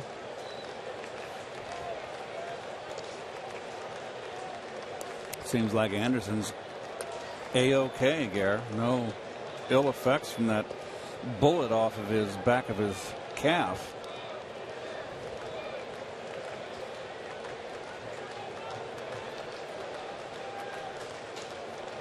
One-two to Ruben, and he struck him out with a fastball inside. 4th strikeout for Anderson, and his 2nd in a row after he got hit. So since he got hit in the leg, he has struck out 2 batters and has a hit of his own. It's better than he's been all night. Yep. Let's answer our Verizon trivia question. First Met hit for the cycle. I think it was Jim Hickman. You would be correct. 1963. I'm just getting ready to turn 10. That was at the Polo Grounds. In fact, Hickman has a number of firsts for the Mets. He was the first Met to hit 3 home runs in a game as well. Big slugger from Tennessee.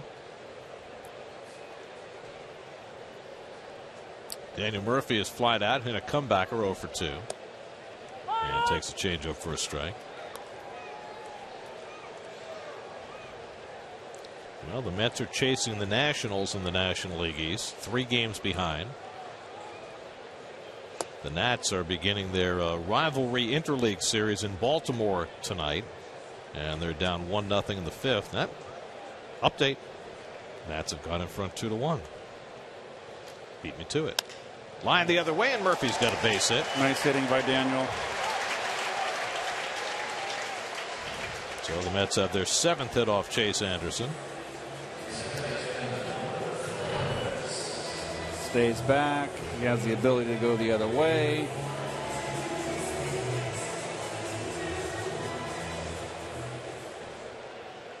Almost it's out of the strike zone, but just covers the plate. That's just good hitting right there. So Murphy at first with 1 out. Wilmer Flores has walked and grounded out 0 for 1.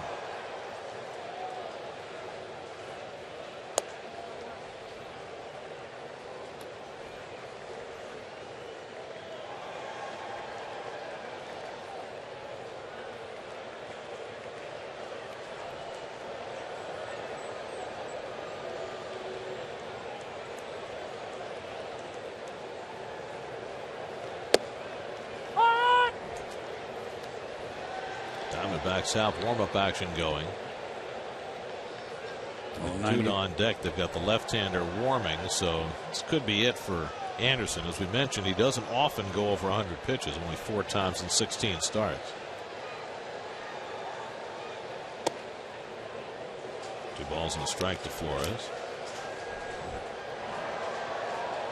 Andrew Chafin, who was up in the last inning after Anderson was struck in the leg, gets up again.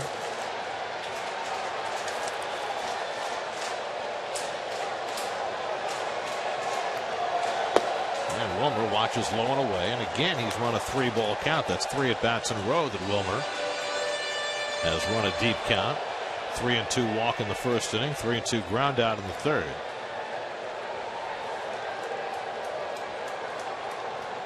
Send Murph. Chase Anderson's 100th pitch of the night upcoming. And Flores takes a strike. Changeup on 3-1. Well, he's not afraid to throw that in any count. It's make an adjustment. Pay attention. He is a behind the count changeup pitcher. His 6th 3-2 count tonight. 3 of them have come against Flores. Murphy at first and 1 out. Not going, and Flores lines one to center. That'll drop for a base hit. So back-to-back 1-out hits from Murphy and Flores, and we'll see whether Chip Hale makes a move here. I believe he will. And here he comes, and that should be all for Chase Anderson. Came inside to get him. Good pitch. Wilmer just gets the barrel out. Doesn't try to do too much. So Chip Hale making his return to Flushing, former Mets coach. Skipper of the Diamondbacks will pull Anderson and bring in Chafin. Call to the bullpen brought to you by Verizon.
Kevin Long schooling Lucas Duda and Michael Kadire on what's to come. Sinker slider, nothing. Make it basic. Rookie left-hander Andrew Chafin out of Kent State. Had Tommy John surgery in 2010 while he was in college. He is a rookie on this ball club, although he had 3 starts last year and looks like in September for Arizona. Lucas Duda homered back in the first inning, a 3-run shot. He's got a couple of men aboard again, and again not happy with a call. He was called on strikes his last time up. Murphy at second, Flores at first and 1 out. Duda hitting .312 against lefties. The numbers have been coming down along with the rest of his numbers. He hits the comebacker. Chafin gets the out at second. The relay by Abed as he gets upended is perfect, and the side retired. Well, they needed a double play. They brought in the sinker ball pitcher, and they get the 1-6-3 double play to end the inning. Still 4-1.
bases. Apparently not Andrew Chafin. Well, he's a professional. He's a major leaguer.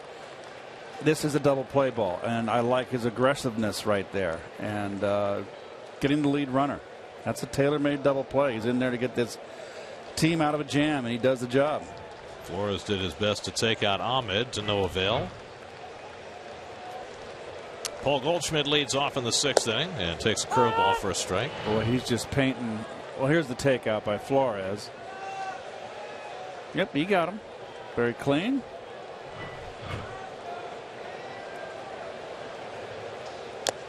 Throwing the fastball right by Goldschmidt. Goldschmidt, you know, he's coming into the game leading the league in hitting.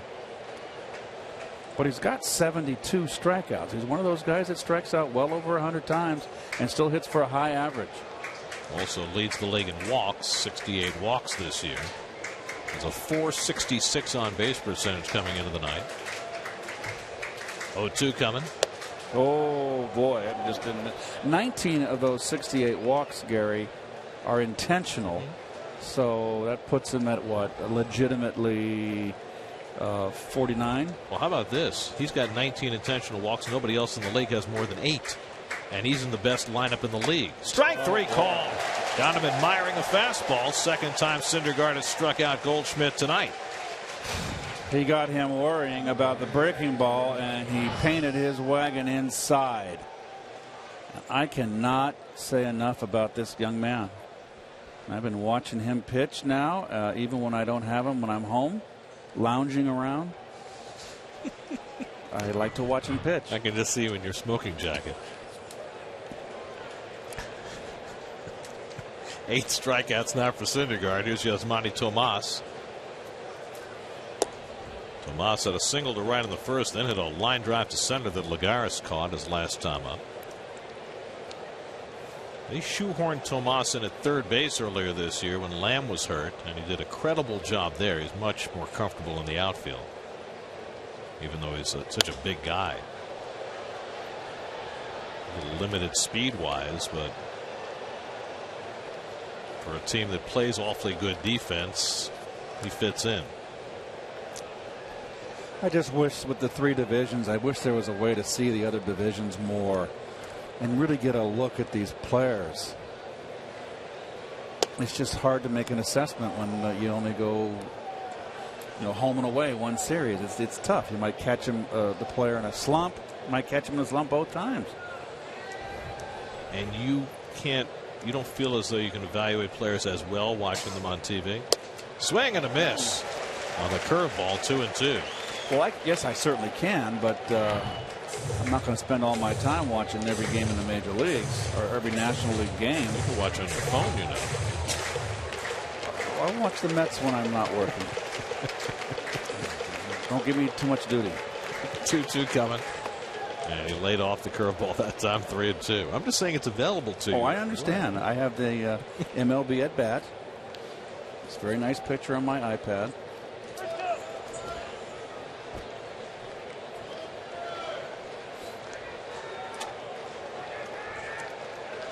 With the second full count of the night for Syndergaard. And he throws a 3-2 curve and strikes out Tomas. 9 strikeouts for Noah Syndergaard. 2 out and nobody on. Let's check in with the studio. CJ Papa has a game break brought to you by Honda.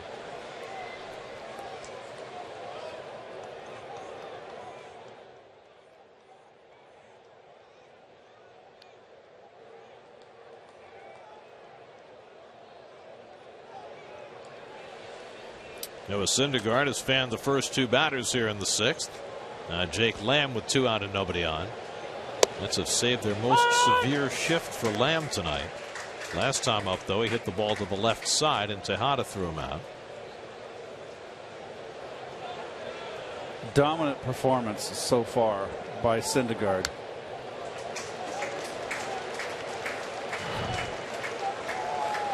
Well, there's the breaking ball right there, but you see you want to let go with the ball in front of your face, in front of your whole body.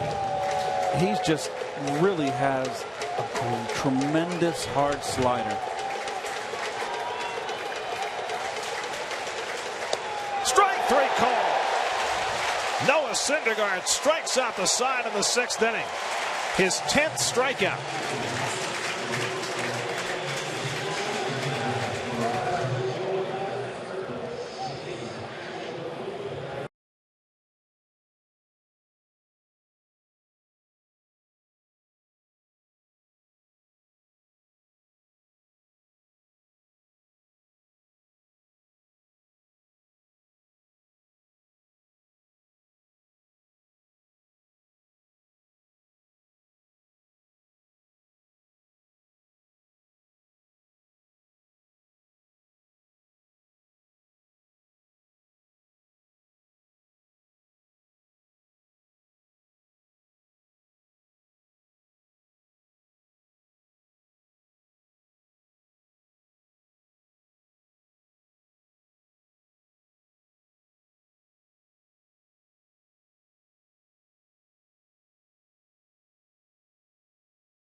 Jake Lamb. Paint. I don't know. Hey, Michael Jordan, that game when he was red hot, couldn't miss. Exactly right. That's what it reminded me of. It wasn't nothing. Michael Kadire leads off the home sixth and takes outside from Andrew Chafin. And I'd like to make a point here, and it's been a lot of pressure put on the Mets and Sandy Alderson to make a trade for a hitter. And to me, any of the pitchers outside, now particularly with Matz going down, it's a negative. There's no reason to have a panic move because this team is 3 games out, very much in the hunt. It's not sitting on a precipice ready to get knocked out of any contention for a wild card. So I loved Sandy's quote in the paper the other day when he said the trade market is starting to reveal itself. The deadline's the 31st. 3 weeks. There's no rush. This team is very much in the hunt. And as long as they stay right where they're at and keep winning, beautiful strike 3 on the inside fastball, there's no reason for me, in my estimation, and to make a trade. And I applaud Sandy for laying back here and being patient here. As we get into August and teams have a need, then that's when things start to open up, and that's what I think his statement was. It's with the market starting to reveal itself. And I don't want an aging player. I really don't want an aging player. Now, what you're talking about is bringing in a big bat, right? But what about the idea of just making the bench a little better? You look at the Mets bench right now, and everybody's sitting under 200. I mean, Casey McGee was out there. He was released by the Giants. The Marlins signed him. Couldn't the Mets have done that? Just to try and bring in a veteran bat who doesn't cost you anything? Well, that's a line to the second baseman Owings, and Pilecki retired 2 out. Well, I mean, this year the Mets pitchers have a higher batting average than their pinch hitters. I mean, think about that. That's how weak their bench has been. I understand. I could live with the bench. But, what hitters are out there? I mean, everybody's talking about Zobrist. Well, Zobrist is what, 36 years old? This is a team that's coming. It's here. It's arrived. And the pitching, it's much like the 69 team. And they basically got Don Clendenon to put them over the top. But is there someone out there that can do that? And now with Matz going down, it limits Sandy's the number of cards that Sandy has to play. All I know is this team is last in the league in offense, and their defense hasn't helped them either. And you are taking a relatively young pitching staff, and you're leaving them exposed if you don't give them a little help. Well, I think it makes men of them, too, to pitch in these tight games. I have no issue with that. I mean, certainly, the offense has been as bad as it can be. I mean, and I sense their frustration. But you know what? These guys have pitched their fanny off. And this is great stuff. I'd love to see it. These guys can pitch in tight ball games. I think it's going to make them stronger, Gary. I really do. I guess my question is, are you talking about making them stronger for the future or to make a run this year? Gary, I wouldn't do anything with this team to make it, put it over the top this year unless it's got to be the perfect player. And it's got to be someone that's not going to be here for a year or two. I want someone that's going to come here and be here for 3, 4, 5 years. Where are you going to find that? There you see the offense this year compared to last. So you wouldn't want to bring in a rental player who can just help you win this year? Not right now at this stage of the game. No. I would wait, sit back and wait. You're looking at 3 games behind the Washington. You're in the thick of the wild card. Your guys are pitching their fanny off. They're right in the middle of it. I think there's still plenty of time to the 31st. There's plenty of time. It's a lot of baseball in 3 weeks. Syndergaard goes down on strikes, so a good inning for Andrew Chafin. He sets the Mets down 1-2-3 with a couple of strikeouts. On to the 7th we go with the Mets up 4-1.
State dealers, visit them on the web at searchmercedes.com.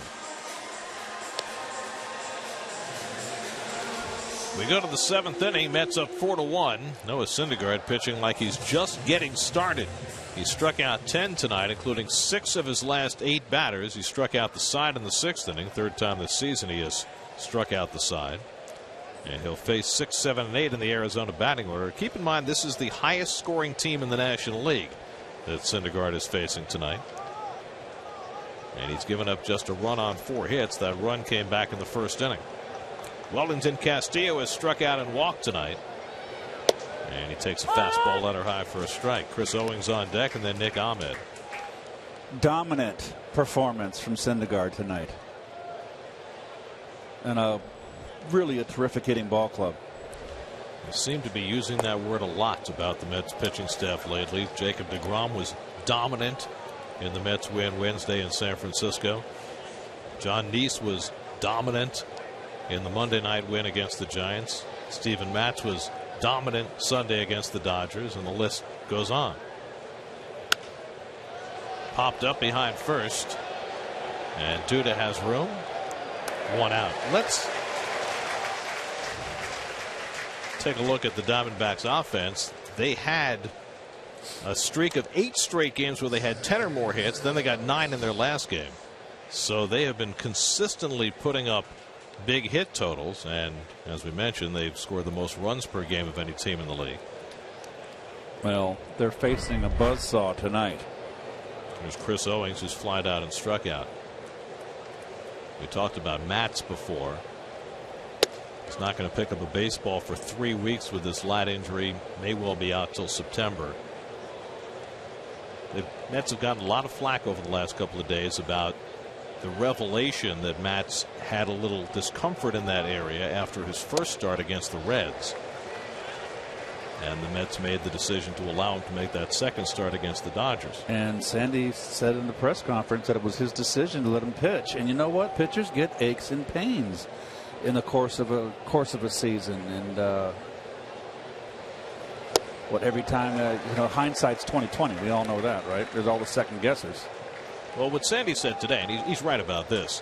If you were going to give a pitcher an MRI every time he had a little boo-boo, he'd get an MRI after every time he pitches. You worry when a pitcher's hurting in his elbow or his shoulder.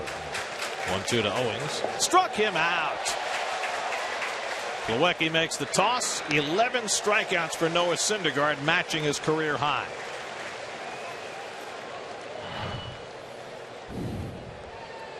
Well, you see, he's doing that so well now, getting ahead in the count and bouncing that slider. And the fact, look how this ball bounces in front of plate. And that just shows me that it's coming in so hard velocity-wise and breaking so sharply that he's getting guys to fish. Doesn't have to throw a strike ahead in the count. Boy, oh boy. Here's Nick Ahmed, who's grounded out and struck out 0 for 2. Well, that's the 4th time now that a Met pitcher has struck out 11 or more this year. Syndergaard's done it twice, deGrom has done it once, and Harvey has done it once. No Met pitcher has struck out more than 11 in a game this year. And Syndergaard has now struck out 7 of the last 10.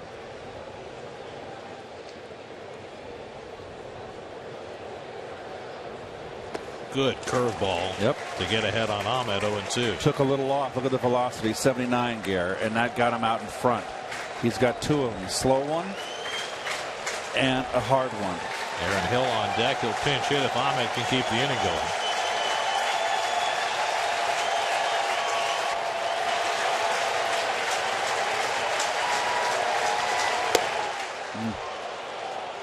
Still throwing 97 miles an hour. Approaching 100 pitches for the night. He maintains his velocity deep into the game.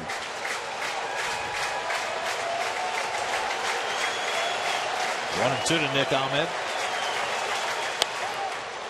He's got Ahmed just making a defensive swing there, just trying to stay in the at bat, looking to go up the middle, which makes him very vulnerable inside.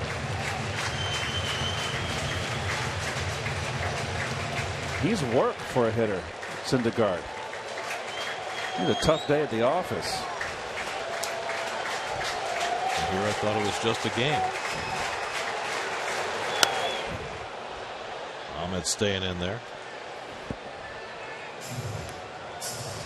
Nick Ahmed, who came up in the Braves organization, dealt to the Diamondbacks when Justin Upton went from Arizona to Atlanta.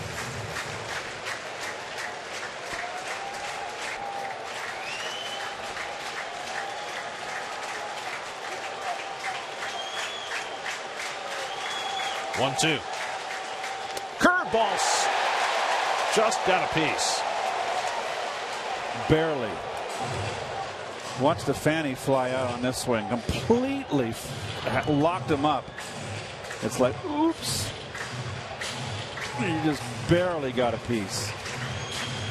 Milwaukee sees him sail just over the mitt.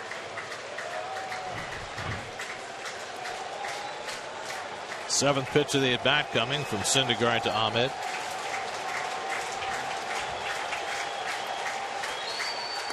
Struck him out with a changeup. Number 12 for Syndergaard. A new career high and a Mets season high. Absolute dominance. Syndergaard has struck out 8 of the last 11 batters. That time using his third pitch. Awesome.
Darrelle Revis is getting ready for the upcoming season. Plus Sheldon Richardson and his 4-game suspension. How will that affect the team? On an all-new Jets Nation Sunday at 7, only on SNY. David Hernandez will pitch the bottom of the 7th for Arizona. Juan Lagares leads off and takes a slider for a strike. Hard thrower came up, big strikeout guy, and then had Tommy John surgery last year. Just reinstated June 7th. You can see he's been struggling. He made his season debut against the Mets, coming back from Tommy John. And he gets a couple of sliders over to Lagares and gets ahead 0-2. Juan drilled a base hit off the leg of the pitcher Chase Anderson in the 4th inning. It looked problematic as to whether Anderson would continue, but he did, although he got knocked out in the 5th. Andrew Chafin did a nice job in relief, an inning and 2/3, no runs, no hits, and now Hernandez. All the scoring in this game came in the 1st inning. The Diamondbacks cobbled together a run against Noah Syndergaard, but Syndergaard has kicked it in gear since, and he has been absolutely phenomenal.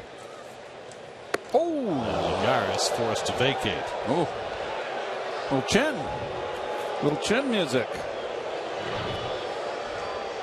That'll get your attention.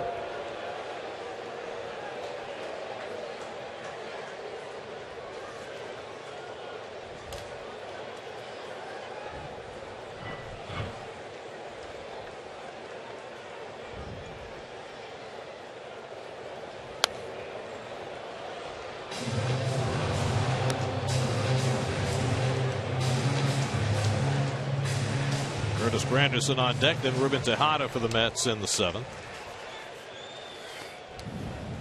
Mets coming home after a 6-game road trip, a very successful one in California, winning 2 out of 3 in LA and San Francisco. This will be a brief stop off at home. And then after the All-Star break on Friday, the Mets begin a very difficult 6-game road trip in St. Louis and Washington.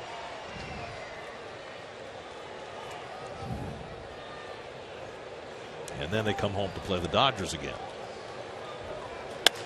Line the other way, Lagares has a base hit. So after being brushed back, he hangs in against the breaking ball and takes it the other way for a leadoff hit. That's something you always like to see from your hitters. Find out what they're made of. Hanger. Nicely done.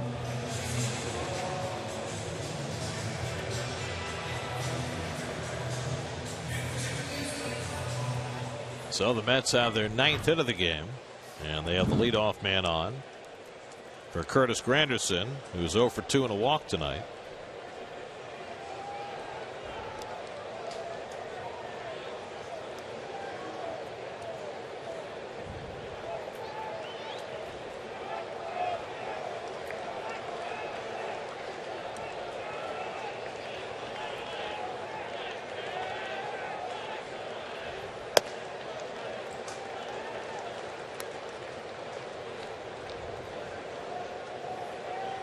Our old friend Oliver Perez is back in town, up in the Diamondbacks bullpen.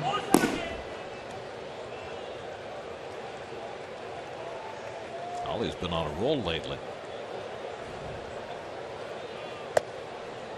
He's kind of had a resurgence, hasn't he, in his career? Kind of bottomed out a little bit. And boy, he had some nice years in Seattle.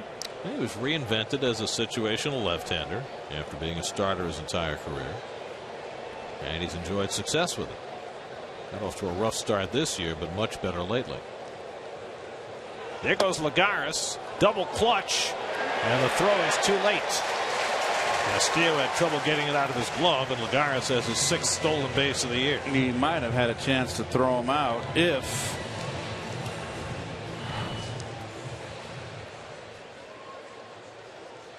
look at him move the umpire back. He was very much aware, and he just couldn't get it out of the glove. And that was the difference. What does the tapping indicate? Tapping the umpire. He wanted the umpire off his back. He didn't want the umpire to be breathing down his back when he felt he was going to have to get up and throw. Interesting. If you're that convinced the guy's going to be going, why don't you call for a pitch out? True. Rather than an umpire out. No argument from me, Gar.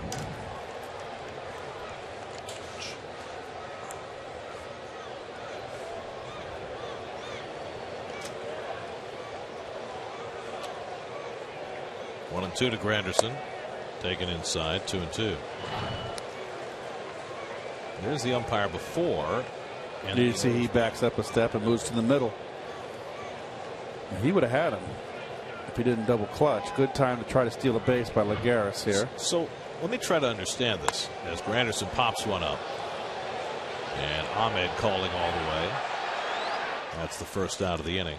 What's Castillo's goal there? Is he afraid that if he tries to throw, the umpire is going to interfere with the throw? Well, I've never seen that done before. Because if the umpire does interfere with the throw, then the runner goes back to first base. The umpire will call interference on himself. And the umpire's going to get out of the way after the pitch anyway. Right. So they usually back up. I've never seen that before. It's John Tumpane, a relatively inexperienced home plate umpire.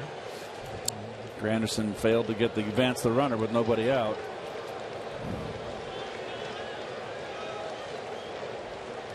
So now it's Tejada, who's 1 for 3, singled and scored back in the first.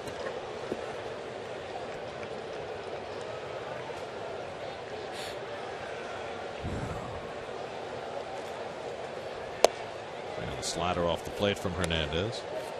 I must say, since you brought up the home plate umpire, John Tumpane, he's called a nice game back there today. He's been very consistent. Good balls and strikes. By the way, of note, there's nobody up in the Mets bullpen. Noah Syndergaard is at 100 pitches, and there's nobody up in the Mets bullpen. So he's coming back out for the 8th. Is that a news flash? I'm just saying, it's not often that when a starter's at 100 pitches, there's nobody throwing. I think Terry in his heart is an old school guy and kind of wants to stretch these guys out a little bit. Doesn't mean he's going to complete the inning. Good pitch. Well, here's the thing. I mean, Syndergaard's pitching on a full week's rest since last Friday when he faced the Dodgers. And with the All-Star break coming up, he can have as much rest as they want to give him. And I think in the most consideration is the fact that they're this 6-man rotation. But of course, that's the rub, right? The reason they have the 6-man rotation is to limit their innings. So, because there's a 6-man rotation, do you give him an extra inning? Yes. DeGrom didn't get the 9th inning the other day against the Giants because Terry said, well, we're trying to save innings. So, you know, it's a yin and yang thing. It's a push and pull. Very good, Hamlet. You're trying to save innings, but you have the temptation to give them extra innings because they're on extra rest. 2-2 to Tejada with Murphy on deck. And Ruben fouls back the fastball. I just think it's one of those things, Kerry. I just don't want my pitchers. Maybe I'm an old dinosaur. I do not want my starting pitchers looking over their shoulder to the bullpen for help. You know, and it's just, he's throwing a great ball game. He's been absolutely dominant. Let him make him push him to the 8th inning. You know, the fact with the 6-man rotation. I know all this pitch count and all innings and all that. And just in and out of the mid of Castillo. But of course, the other question is, we don't know now with Steven Matz going down whether the Mets are going to go to a 5-man rotation out of the All-Star break or whether they're going to bring somebody else in, whether it's Dylan Gee or Logan Verrett, and make it back into a 6-man rotation. That's one of the things that they've got 12 days to figure out. Exactly. Before they would need a 6th starter. So they got some time to think this out and see which direction they want to go. Part of it may have to do with how Verrett does as they stretch him out down at Vegas. Pitched 5 innings last night. I liked his stuff. I mean, he was so good out of the bullpen, and he never really performed that role before. He's always been a starting pitcher.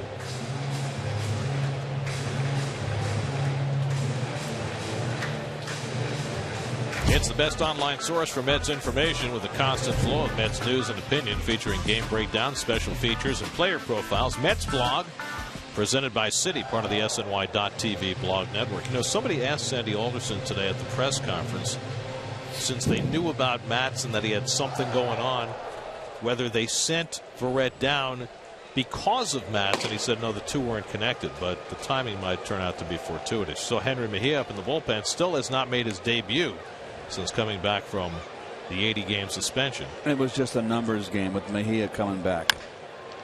Grounded to short. Ahmed lays back on it and throws out Tejada for the 2nd out as Lagares goes to 3rd.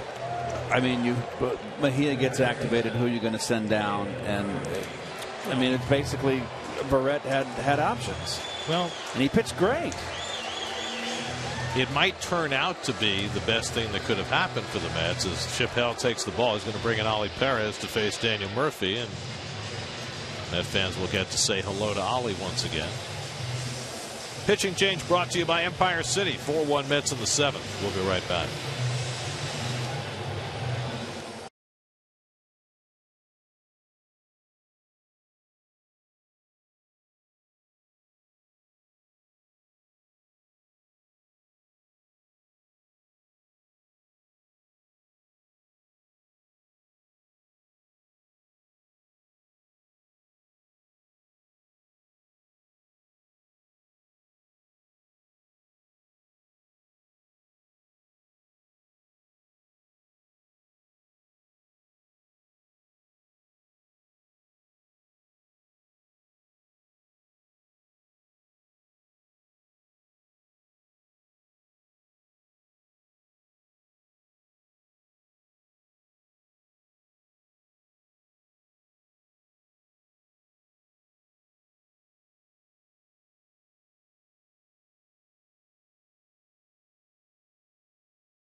have just been released and are available now at Mets.com/Foo Fighters. Don't miss your opportunity to see the Foo Fighters here at Citi Field.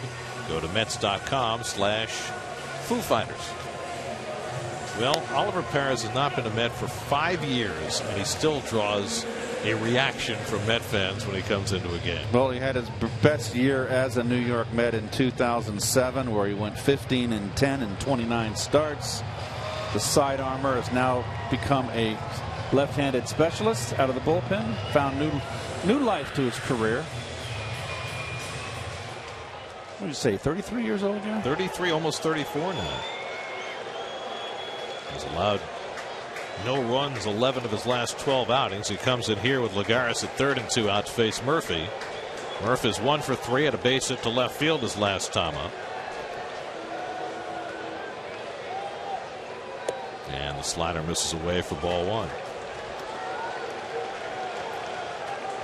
And that was with the Mets, and that doesn't include the postseason. And I've always thought that what he did in 2006 was nothing short of remarkable.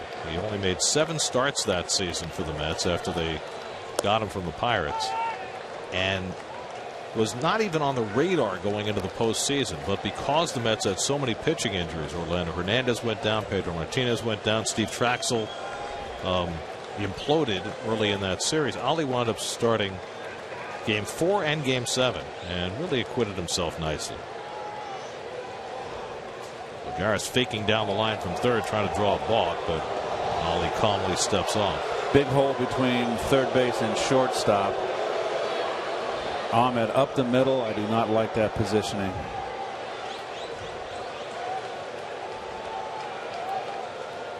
Yeah, that's really odd that they would play the shortstop there against Murphy, particularly with a lefty on the mound. It's a big run to drive in, and I always felt when I face left-handers in a situation where I can hurt them with a base hit, they're going to go, if I get 5 pitches, 4 are going to be away, and just shoot that hole. Didn't like it when a shortstop kind of shaded me the other way. 2-1 to Murphy, and the slider, foul tip, 2-2. Well, that's one swing Murph doesn't want to keep in his gallery. It was not a good swing there. Completely fooled in that big sweeping slider.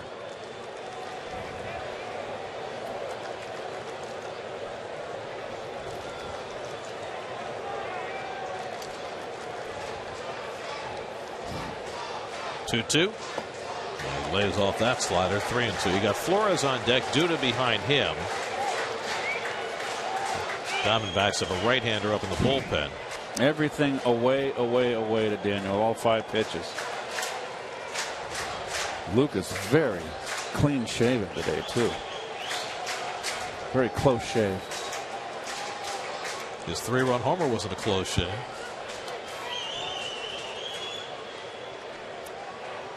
It's a lot younger, doesn't it? 3-2 with the full twist. And it's hit out to left center field. Hit pretty well. Peralta, though, gets back and makes the catch to retire the side. So Perez comes in, gets Murphy to fly out. That sends us off to the 8th. Noah Syndergaard with 12 strikeouts under his belt.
You never know. By Jeep, visit Jeep.com today. And by Geico, 15 minutes could save you 15% or more on car insurance. Visit Geico.com for a free rate quote. Well, Noah Syndergaard is going to get to start the 8th inning with 100 pitches having already been thrown. 12 strikeouts, most by a Mets starter this year. Cliff Pennington will be the pinch hitter, batting for Oliver Perez to start the 8th inning for Arizona. Pennington hitting just .235. And Syndergaard sells one outside. Pennington, then A.J. Pollock and David Peralta. If anybody gets on, Paul Goldschmidt for the Diamondbacks in the 8th. And the Mets have the bullpen busy behind Syndergaard. Pennington hits one weakly. And Flores makes the play. 1 out. Let's check in with the studio. C.J. Papa has another game break.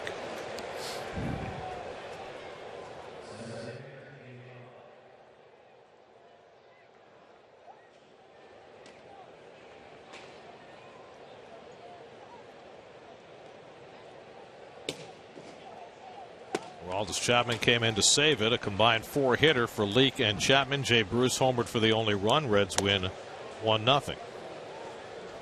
A.J. Pollock 1 for 3, led off the game on Syndergaard's second pitch with a double to right center, stole third, came home on a sacrifice fly by Goldschmidt, and that's all the scoring for Arizona tonight. And curveball in for a strike, 1-1. There are the NL Central standings with the result from Miami. Cincinnati with the win. 7 games back in the wild card. Buried in the division race, the Cardinals, the Mets will see right after the All-Star break in St. Louis. 1-2 to Pollock. 2 pretty good teams there on the top in St. Louis and the Pirates. Pirates are winning in St. Louis tonight. They lost the first 2 there, so they're trying to salvage a game. Didn't they? Nope. Am I wrong? Okay. Let me take a peek. 1-2 to Pollock. Low and in.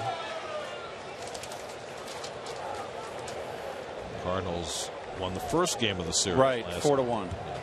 It was Carlos Martinez, who, by the way, won the final vote for the National League All-Star team today, beating out Kershaw and Cueto and Tulowitzki and J.R. Familia. Went to 10-3. 2-2. Misses with a curveball, 3-2.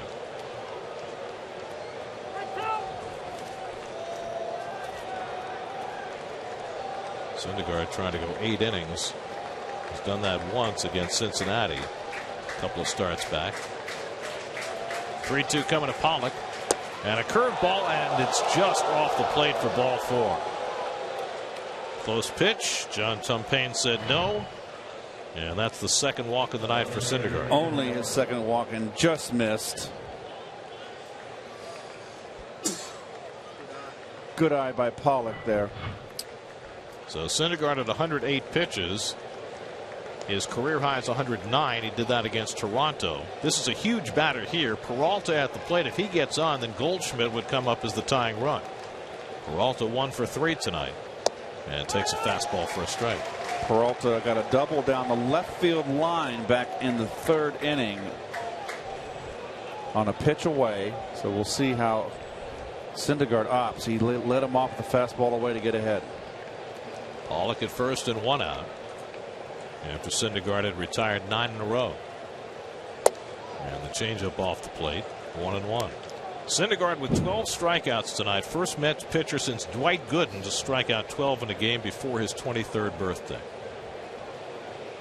It's only his 11th major league start, and he has already laid down a gauntlet. Now at a career high for pitches.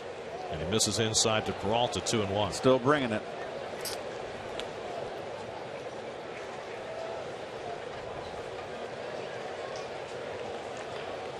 Now with Goldschmidt on deck and that kind of pitch count, this could be his last batter. The Mets have Mejia and I believe Familia up in the bullpen. 2-1 coming. And Peralta grounds it foul. Well, if Peralta gets on and Goldschmidt's the tying run, it's got to be Familia. This is what Terry has done in these 8th inning situations. Agreed. If the big bat is up in a big spot, he'll go straight to Familia. It's always important the first game of the series to win the first game of the series, Gary. If he gets Peralta out, then maybe they go to Mejia. We'll see. 2-2 coming. Half swing, did he go? He went around, strike 3. Number 13 for Noah Syndergaard. I'm not so sure, but that's a big out. Well, he's dominated Goldschmidt. Let's see. I tell you what, I don't think he swung, but you're a Met fan, you take it. That's a swing these days. So he'll stay in to face Goldschmidt at 113 pitches. 13 strikeouts now for Noah. He's gotten Goldschmidt twice. Goldschmidt cannot tie it. And he takes a fastball for a strike. He's got Goldschmidt worried about that breaking ball. He has painted his wagon with that breaking ball, Gary, and the 2 strikeouts. He's 0 for 2 with last 2 at bats with 2 Ks. Opened the only Arizona run with a sac fly back in the first. Pollock at first and 2 out. And the curveball off the plate, 1-1. Last Met to strike out 13 was Jacob deGrom last September against Miami. That was the game he struck out the first 8. Last Met to strike out 14. Got to go back to John Mayne in 2007. That's second to last game of the season against the Marlins. Here's the 1-1.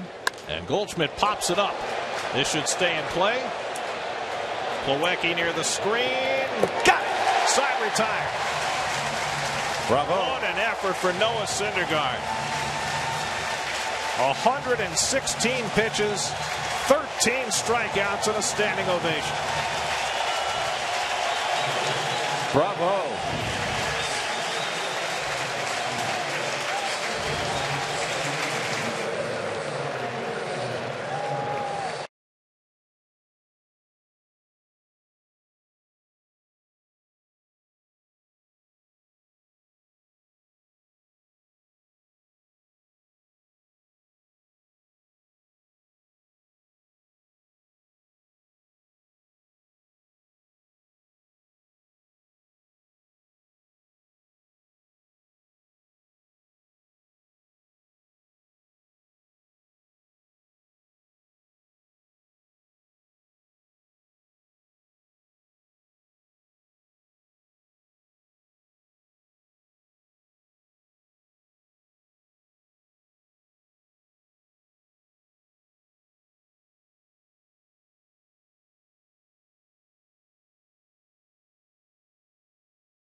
Try 13 strikeouts later.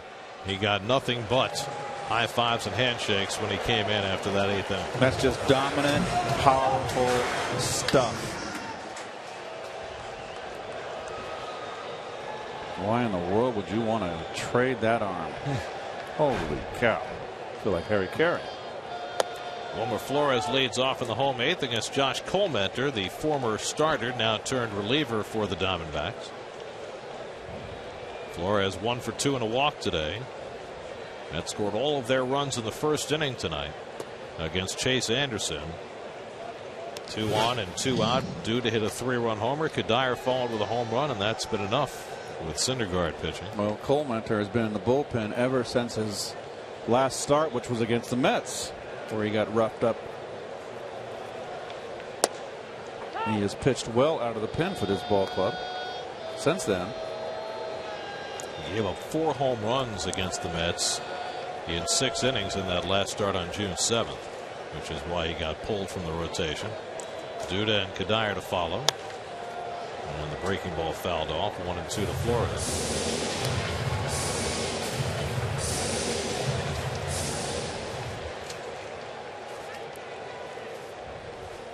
Well, Noah Syndergaard keeps getting better and better. He's just 11 starts into his career, and this was his most dominant effort yet. Toward the hole, Ahmed lays out, pops up.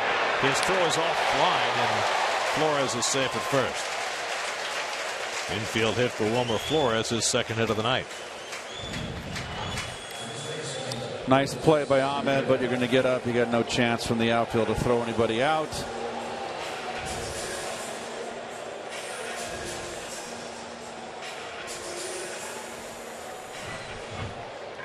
So the Mets have the leadoff man on in the home 8th. And now Lucas Duda, who hit a 3-run homer in the first inning, just his second since the 1st of June, and his 11th of the year. Since then, he struck out and hit into a double play. And he takes a fastball for a strike. It's about as hard as Cole Mentor has been throwing this year. When we saw him against the Mets, he was more like 83, 84. Throwing a little harder out of the bullpen. Jams Duda, and it's 0-2. Well, with Syndergaard having gotten through Goldschmidt in the 8th, that leaves Tomas, Lamb, and Castillo due to bat for Arizona in the 9th.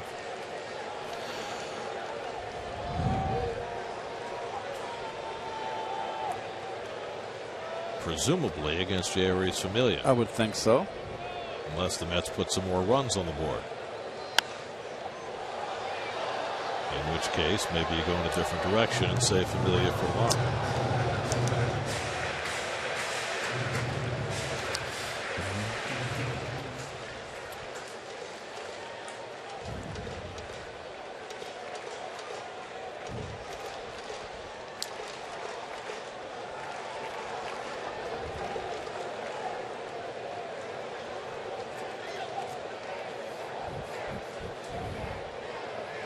And Duda goes down on the high fastball. That's the first out of the inning. SNY Super Slow Motion is brought to you by your Mercedes-Benz Tri-State dealers. Visit them on the web at searchmercedes.com.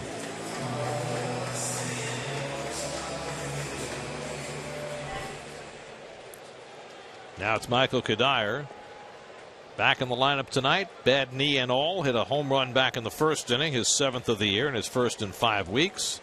And he dumped a base hit into right field in the 4th, so he's 2 for 3 on the night. In fact, for Kadire, it's his second consecutive 2-hit game. Last appearance for him was the opening game of the series in San Francisco, and he had 2 hits that night and sat out Tuesday and Wednesday. And he lifts one to center field. And Pollock is right there waiting for it. 2 out. Coming up tonight after the post game, it's Geico's Sports Night. Darren Williams, bye-bye. Ticker tape in Lower Manhattan. And JPP, minus 1 finger. All tonight, Geico Sports Night, tonight after the post game. Right here on SNY.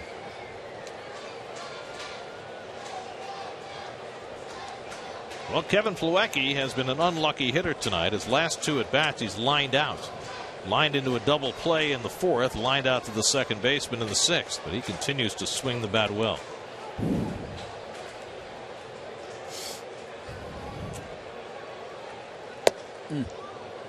Kirk Neuenhuis has come out on deck. Might well see Neuenhuis for defense in the 9th inning anyway, with Kadire and the balky knee. I would think so. So they've got Mejia and Familia up, which tells me that Familia will pitch if the Mets don't score. Mejia will pitch if they do. 0-2 to Plawecki. Cole Mentor, the 5th Arizona pitcher of the night. Chase Anderson went 4 1/3, allowed 4 runs, 8 hits, and he's on the hook. Mets have managed just 2 hits against the Arizona bullpen.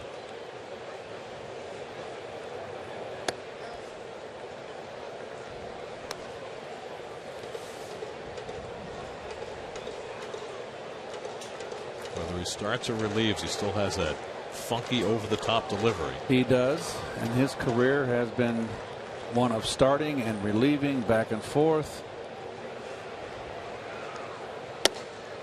Grew up throwing tomahawks in the Michigan woods.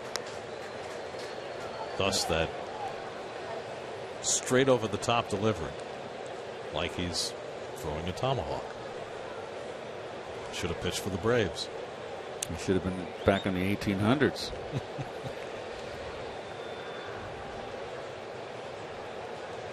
Two and two to Plawecki.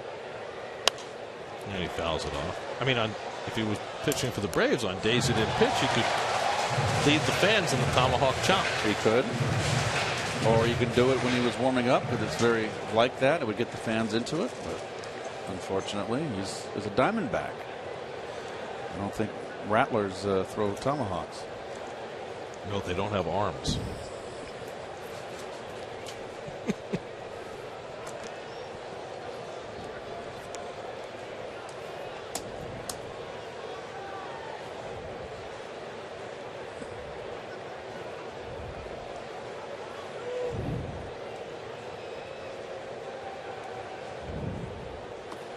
Good eye. And a full count to Plawecki. Probably their closer, Brad Ziegler, would be closer to a Diamondback. That's right, sidewinder. Because he throws from down under, close to the ground.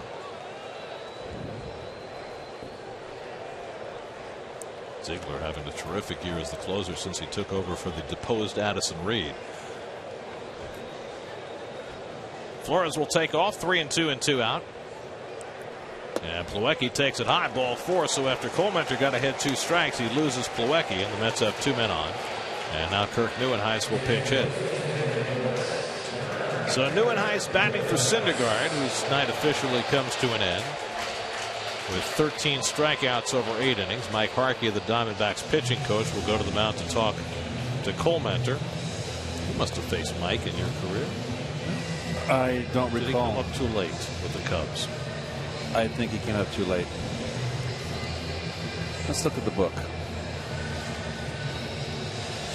Heath is doing research now. They only have eight major league careers. Okay, come on.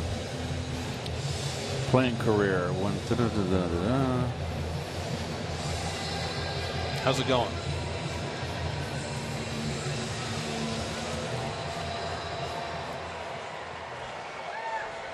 Okay, Harkey's first year was 88 with the Cubs, 5 games. So maybe I missed him. You did. Yeah.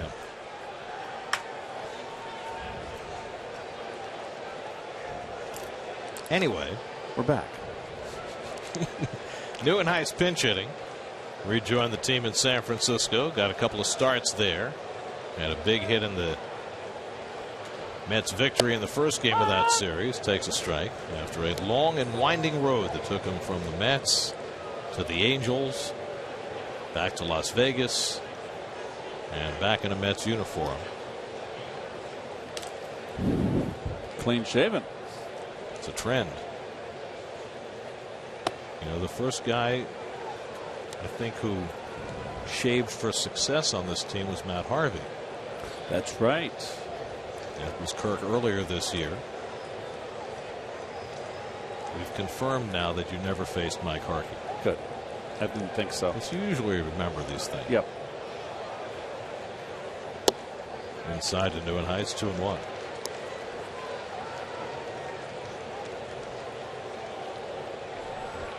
Juan Lagares, who has a couple of hits tonight, would be next.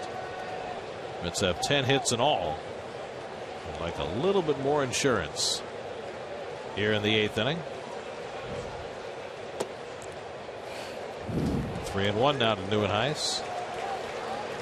Well, the Mets got all their runs in that first inning with the 2 home runs, a 3-run shot by Duda and the solo followed by Kadire, and have been shut out since. As have the Diamondbacks, who got their only run in the first. 3-1 to Neuenhuis. And Colementor misses outside with the fastball, and the bases are loaded. Well, Colementor had 2 out and a runner at first, and now he's walked 2 in a row, and he's loaded him up for Juan Lagares. There's nobody throwing in the Diamondbacks bullpen, so it's on Colementor to get himself through this inning. So big bat here for Lagares. I would think if Lagares gets a base hit, then Mejia's going to come into this ball game and close it up. Flores at third, Plawecki at second, Neuenhuis at first with 2 out. Lagares 2 hits tonight. He banged one off the leg of Chase Anderson for an infield hit in the 4th, and then he singled to right after he was low bridged by David Hernandez in the 7th.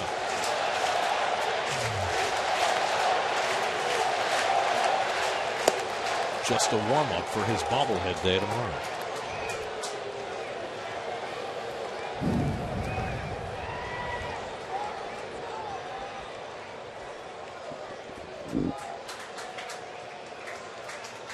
Mets have had only 1 grand slam this year. That was Wilmer Flores.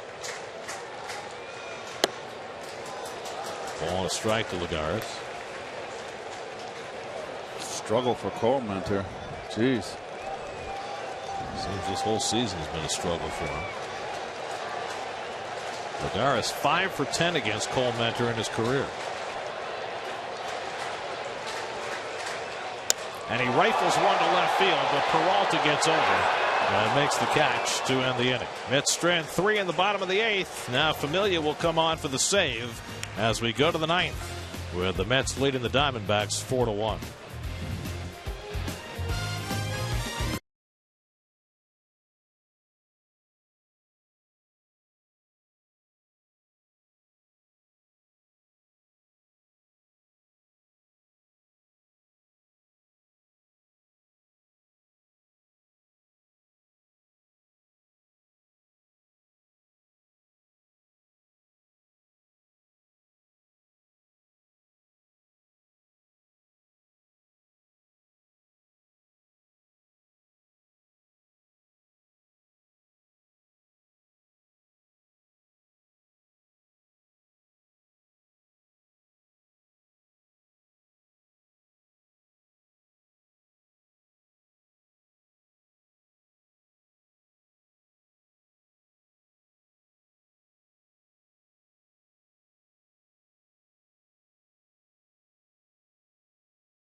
Familia to try and finish it up. Kirk Neuenhuis stays in the game in left field, and Familia goes for number 25. Well, he has been phenomenal since taking over this closer role, and he's never looked back. He's shut the door behind him. He's the man. Should be on the All-Star team. He's not yet. He didn't win the final vote. Carlos Martinez did, but there's still a chance he might be named to replace somebody who needs to opt out. Yasmani Tomas will lead off in the top of the 9th. 1 for 3 tonight. And he skies one foul, 0-1. Well, Jerry's Familia in for the save. Every save this year means another opportunity to win prizes from Delta Airlines. Go to Mets.com/Delta Dugout to sign up now. Familia got the save on Wednesday afternoon for Jacob deGrom. Got the final 2 outs in that game. In a 4-1 game. Steps into another 4-1 game tonight. Well, those are the highest batting averages for rookies in the National League, with Yasmani Tomas and Jake Lamb running 1-2 for the Diamondbacks. That's presented by DraftKings. Play daily fantasy baseball for free on DraftKings.com. Enter promo code NYM for free entry. Lamb is on deck. Then Wellington Castillo in the top of the 9th. And Tomas takes a strike. Borderline pitch, 1-2.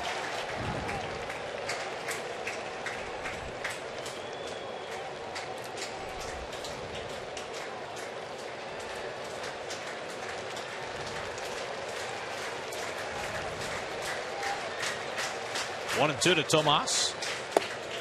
This is with a slider. 2-2. The Diamondbacks' last hit was by the pitcher Chase Anderson with 1 out in the 5th inning. Syndergaard retired 11 of his last 12. And of Syndergaard's last 15 batters, he struck out 9 of the 15.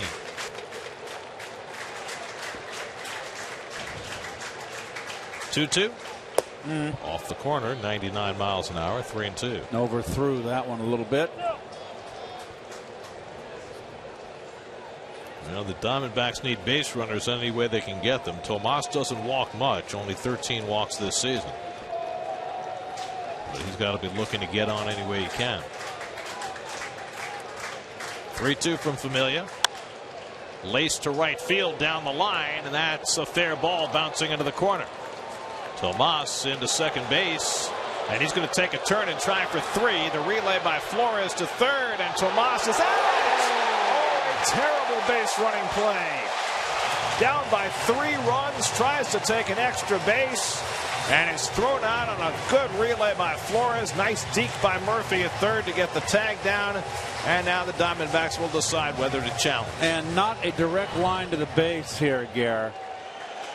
Ball's fair down the line. The fact that it was kind of got by Granderson, he takes the chance. Good relay, a nice play by Flores. I don't care if he's safe by 20 feet. You can't take that chance. Yep. Down by 3 runs in the 9th. You cannot. Let's see. Did Murph get the tag before the hand hit the base? And Murph is blocking his path to the bag. You could have knocked Murph into the next county. Well, they're going to challenge, which you certainly can understand from an Arizona standpoint. It's close. It is close. I think he's out. Well, the Diamondbacks have no choice but to challenge here. But even if he's safe, it's just an awful decision. Yep. That run means absolutely nothing. They're down by 3 runs in the 9th inning. You cannot take that chance. Well. Very close. Very close. He was called out on the field by Bill Welke, the third base umpire. Is there enough evidence to overturn?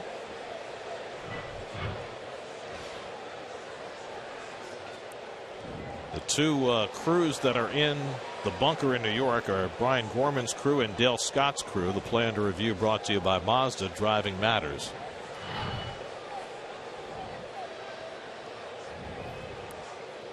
And we should probably note, normally we'd say in this spot that they might see an angle from our broadcast, they might see an angle from the other broadcast, but the Diamondbacks are not broadcasting tonight, so ours are the only angles that the replay officials will see. It looks like he may have got in. But is there enough evidence to overturn from this angle? Let's look at the hand by the knee. See the hand close to the base. Oh, did he actually hit the hand on the base? Boy, that's awfully close. Splitting hairs. And we'll see what the folks in the replay center say.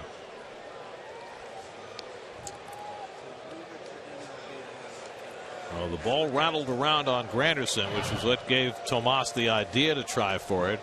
Flores made a terrific throw. Murphy deked him a little bit and came in front of the bag to make the tag. I think he's safe. He might be. But was there enough evidence to overturn the call? Clear and convincing evidence? That's supposed to be the standard.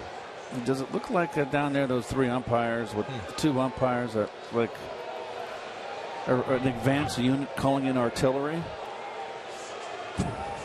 It's a different look. I'm with you. I think he's safe. I think he might be safe. I just don't know whether the replay umpires are going to feel as though that was clear and convincing. It's obvious they're having a hard time. Here we go. Here we go. And they overturn the call, so he is safe. I think it's the right call here. So Tomas avoids the bonehead label by actually being safe. His second career triple. And so it's a leadoff base runner for the Diamondbacks, down by 3 runs in the 9th. No, the Mets will play it back. That run means nothing. So the Diamondbacks need 1 more base runner to get the tying run to the plate against Familia. Jake Lamb is 0 for 3 today. Struck out twice and grounded out against Syndergaard. And Lamb went around on the half swing, 0-1. Wellington Castillo, who beat the Mets with a home run in Arizona against Bartolo Colon during the series last month, is on deck. So Familia needing to buckle down after giving up that leadoff triple. And Lamb swings over that sinker, and it's 0-2. Boy, Lamb just trying to pull everything. That's not overshifting the infield as much this at bat as they did earlier in the game against Lamb. But it is a pull. It is definitely a pull positioning on the infield. Familia ahead 0-2. Strike 3 call. 1 man down.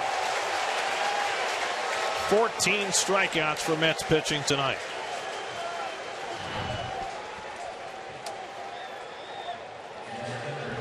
He thought it was high, but you know what? I'm sorry. That's a strike. Got to protect. Plus, it's a good pitch to hit. So 1 out. Tomas still at third, and here's Castillo, who's 0 for 2 and a walk tonight. A triple by Tomas was the first Diamondbacks hit since the 5th inning.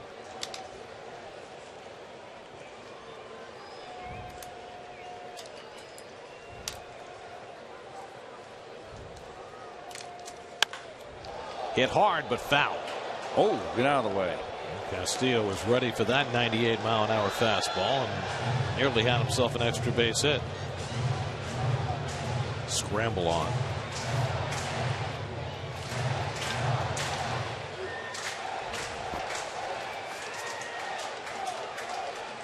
Chris Owings, the second baseman, is on deck.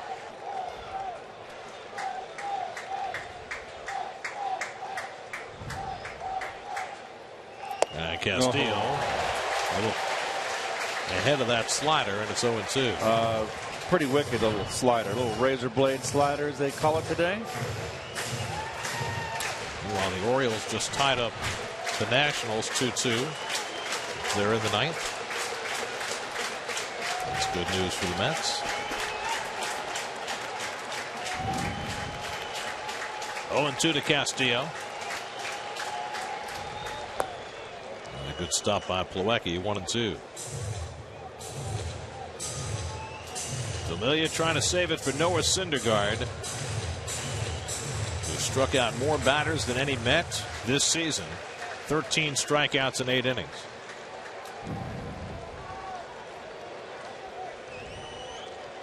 The 14 strikeouts for the Mets staff is the most in a 9-inning game this year.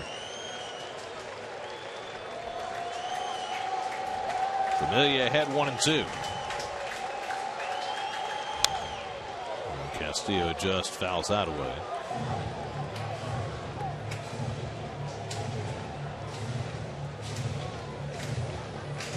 Pirates have beaten the Cardinals tonight 5-2. That's 13 wins for Garrett Cole. It's a heck of a year he's having. Very impressive. Beat the Mets in Pittsburgh. So the Pirates pull within 4.5 of St. Louis in that NL Central. 1-2 to Castillo.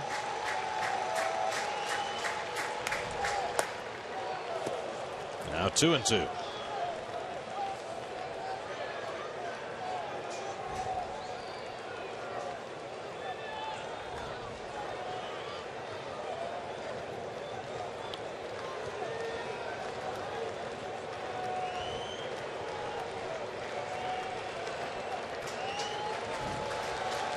Tomas at third and 1 out. 2-2. Got a piece of that. He's making Familia work here, that's for sure. He's not sharp with his slider tonight here. This is a good hitting team that he's facing.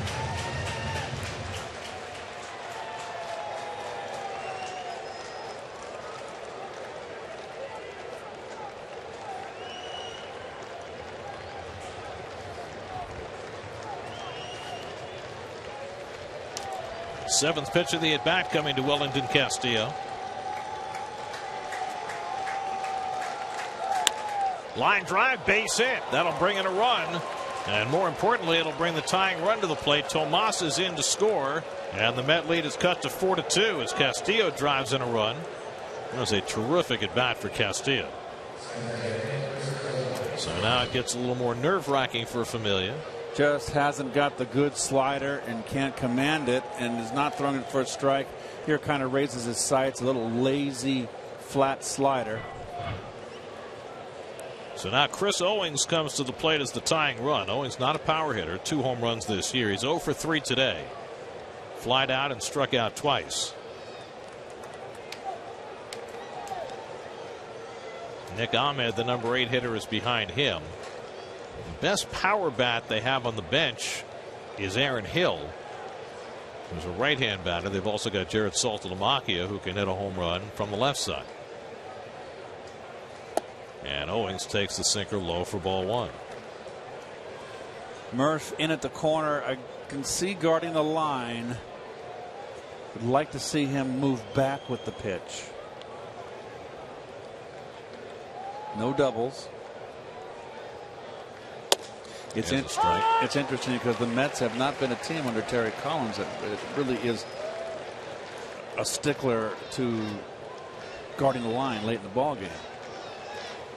Well, this is a spot where a double would put the tying run in scoring position. Broken bat liner. And Tejada backs off the plate on the hot Flores with the turn, not quite in time. That's a good idea by Tejada. It didn't quite work the way he hoped. Instead of grabbing the soft liner, he let it bounce to try and turn 2. But Owens able to beat the relay to keep the game going. Well, once he backs up, it's up to Owens not to get tricked and always be busting out of the box. And he does. And they just can't quite turn it. Well, the result is the same as if he had caught the liner. Jammed heavily, and he's running hard all the way. So now the Diamondbacks down to their final out with Nick Ahmed, who has 6 home runs this year. He's 0 for 3 tonight. And takes a slider up and in for ball 1. A hard-working 9th inning for Familia after Syndergaard dominated for the first 8.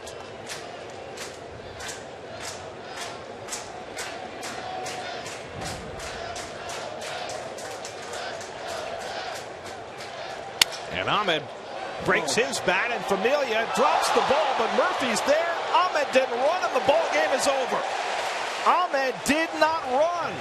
And when Familia muffed the pop-up, Murphy was there to bail him out and get the final out of the game. Familia saves it for Syndergaard, who strikes out 13 for the win. And the Mets take the opener of the series from the Diamondbacks 4-2. Well, the story of this game, and we're going to watch the ending here. And Familia always has a little trouble early in his career with throws, and here kind of botches that play. Ahmed didn't know where the ball was. He was looking in foul territory, thought he had fouled it off. And that's why he didn't run. And Murph right there to clean up a little bit of that mess and end the ball game. Look at Ahmed. He thinks he fouled it off. Whoops.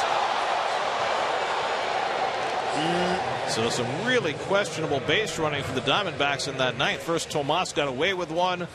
Ahmed did not. Familia able to muff the pop-up and live to tell about it as the Mets get home runs from Duda and Kadire. Great pitching from Syndergaard, and a shaky save for Familia to close it out. There's the game summary presented by Jeep. Syndergaard now 4-4 in his rookie year. Familia with 25 saves in the Mets' 87th game, as the Mets score 4 in the first and make it stand up for a 4-2 win. For every Mets win, the Mets Foundation is proud to contribute $2,500 to the Cats Women's Hospital and the Cats Institute for Women's Health. For more information, visit northshorelij.com/KIWH. This win brings the total contribution so far this season to $112,500. Now the Mets, after a 4-2 trip to California, get a win in their first game back at Citi Field, their 30th home win of the year. Mets are now 3 games over 500 as they beat the Diamondbacks 4-2. More from Flushing coming right up.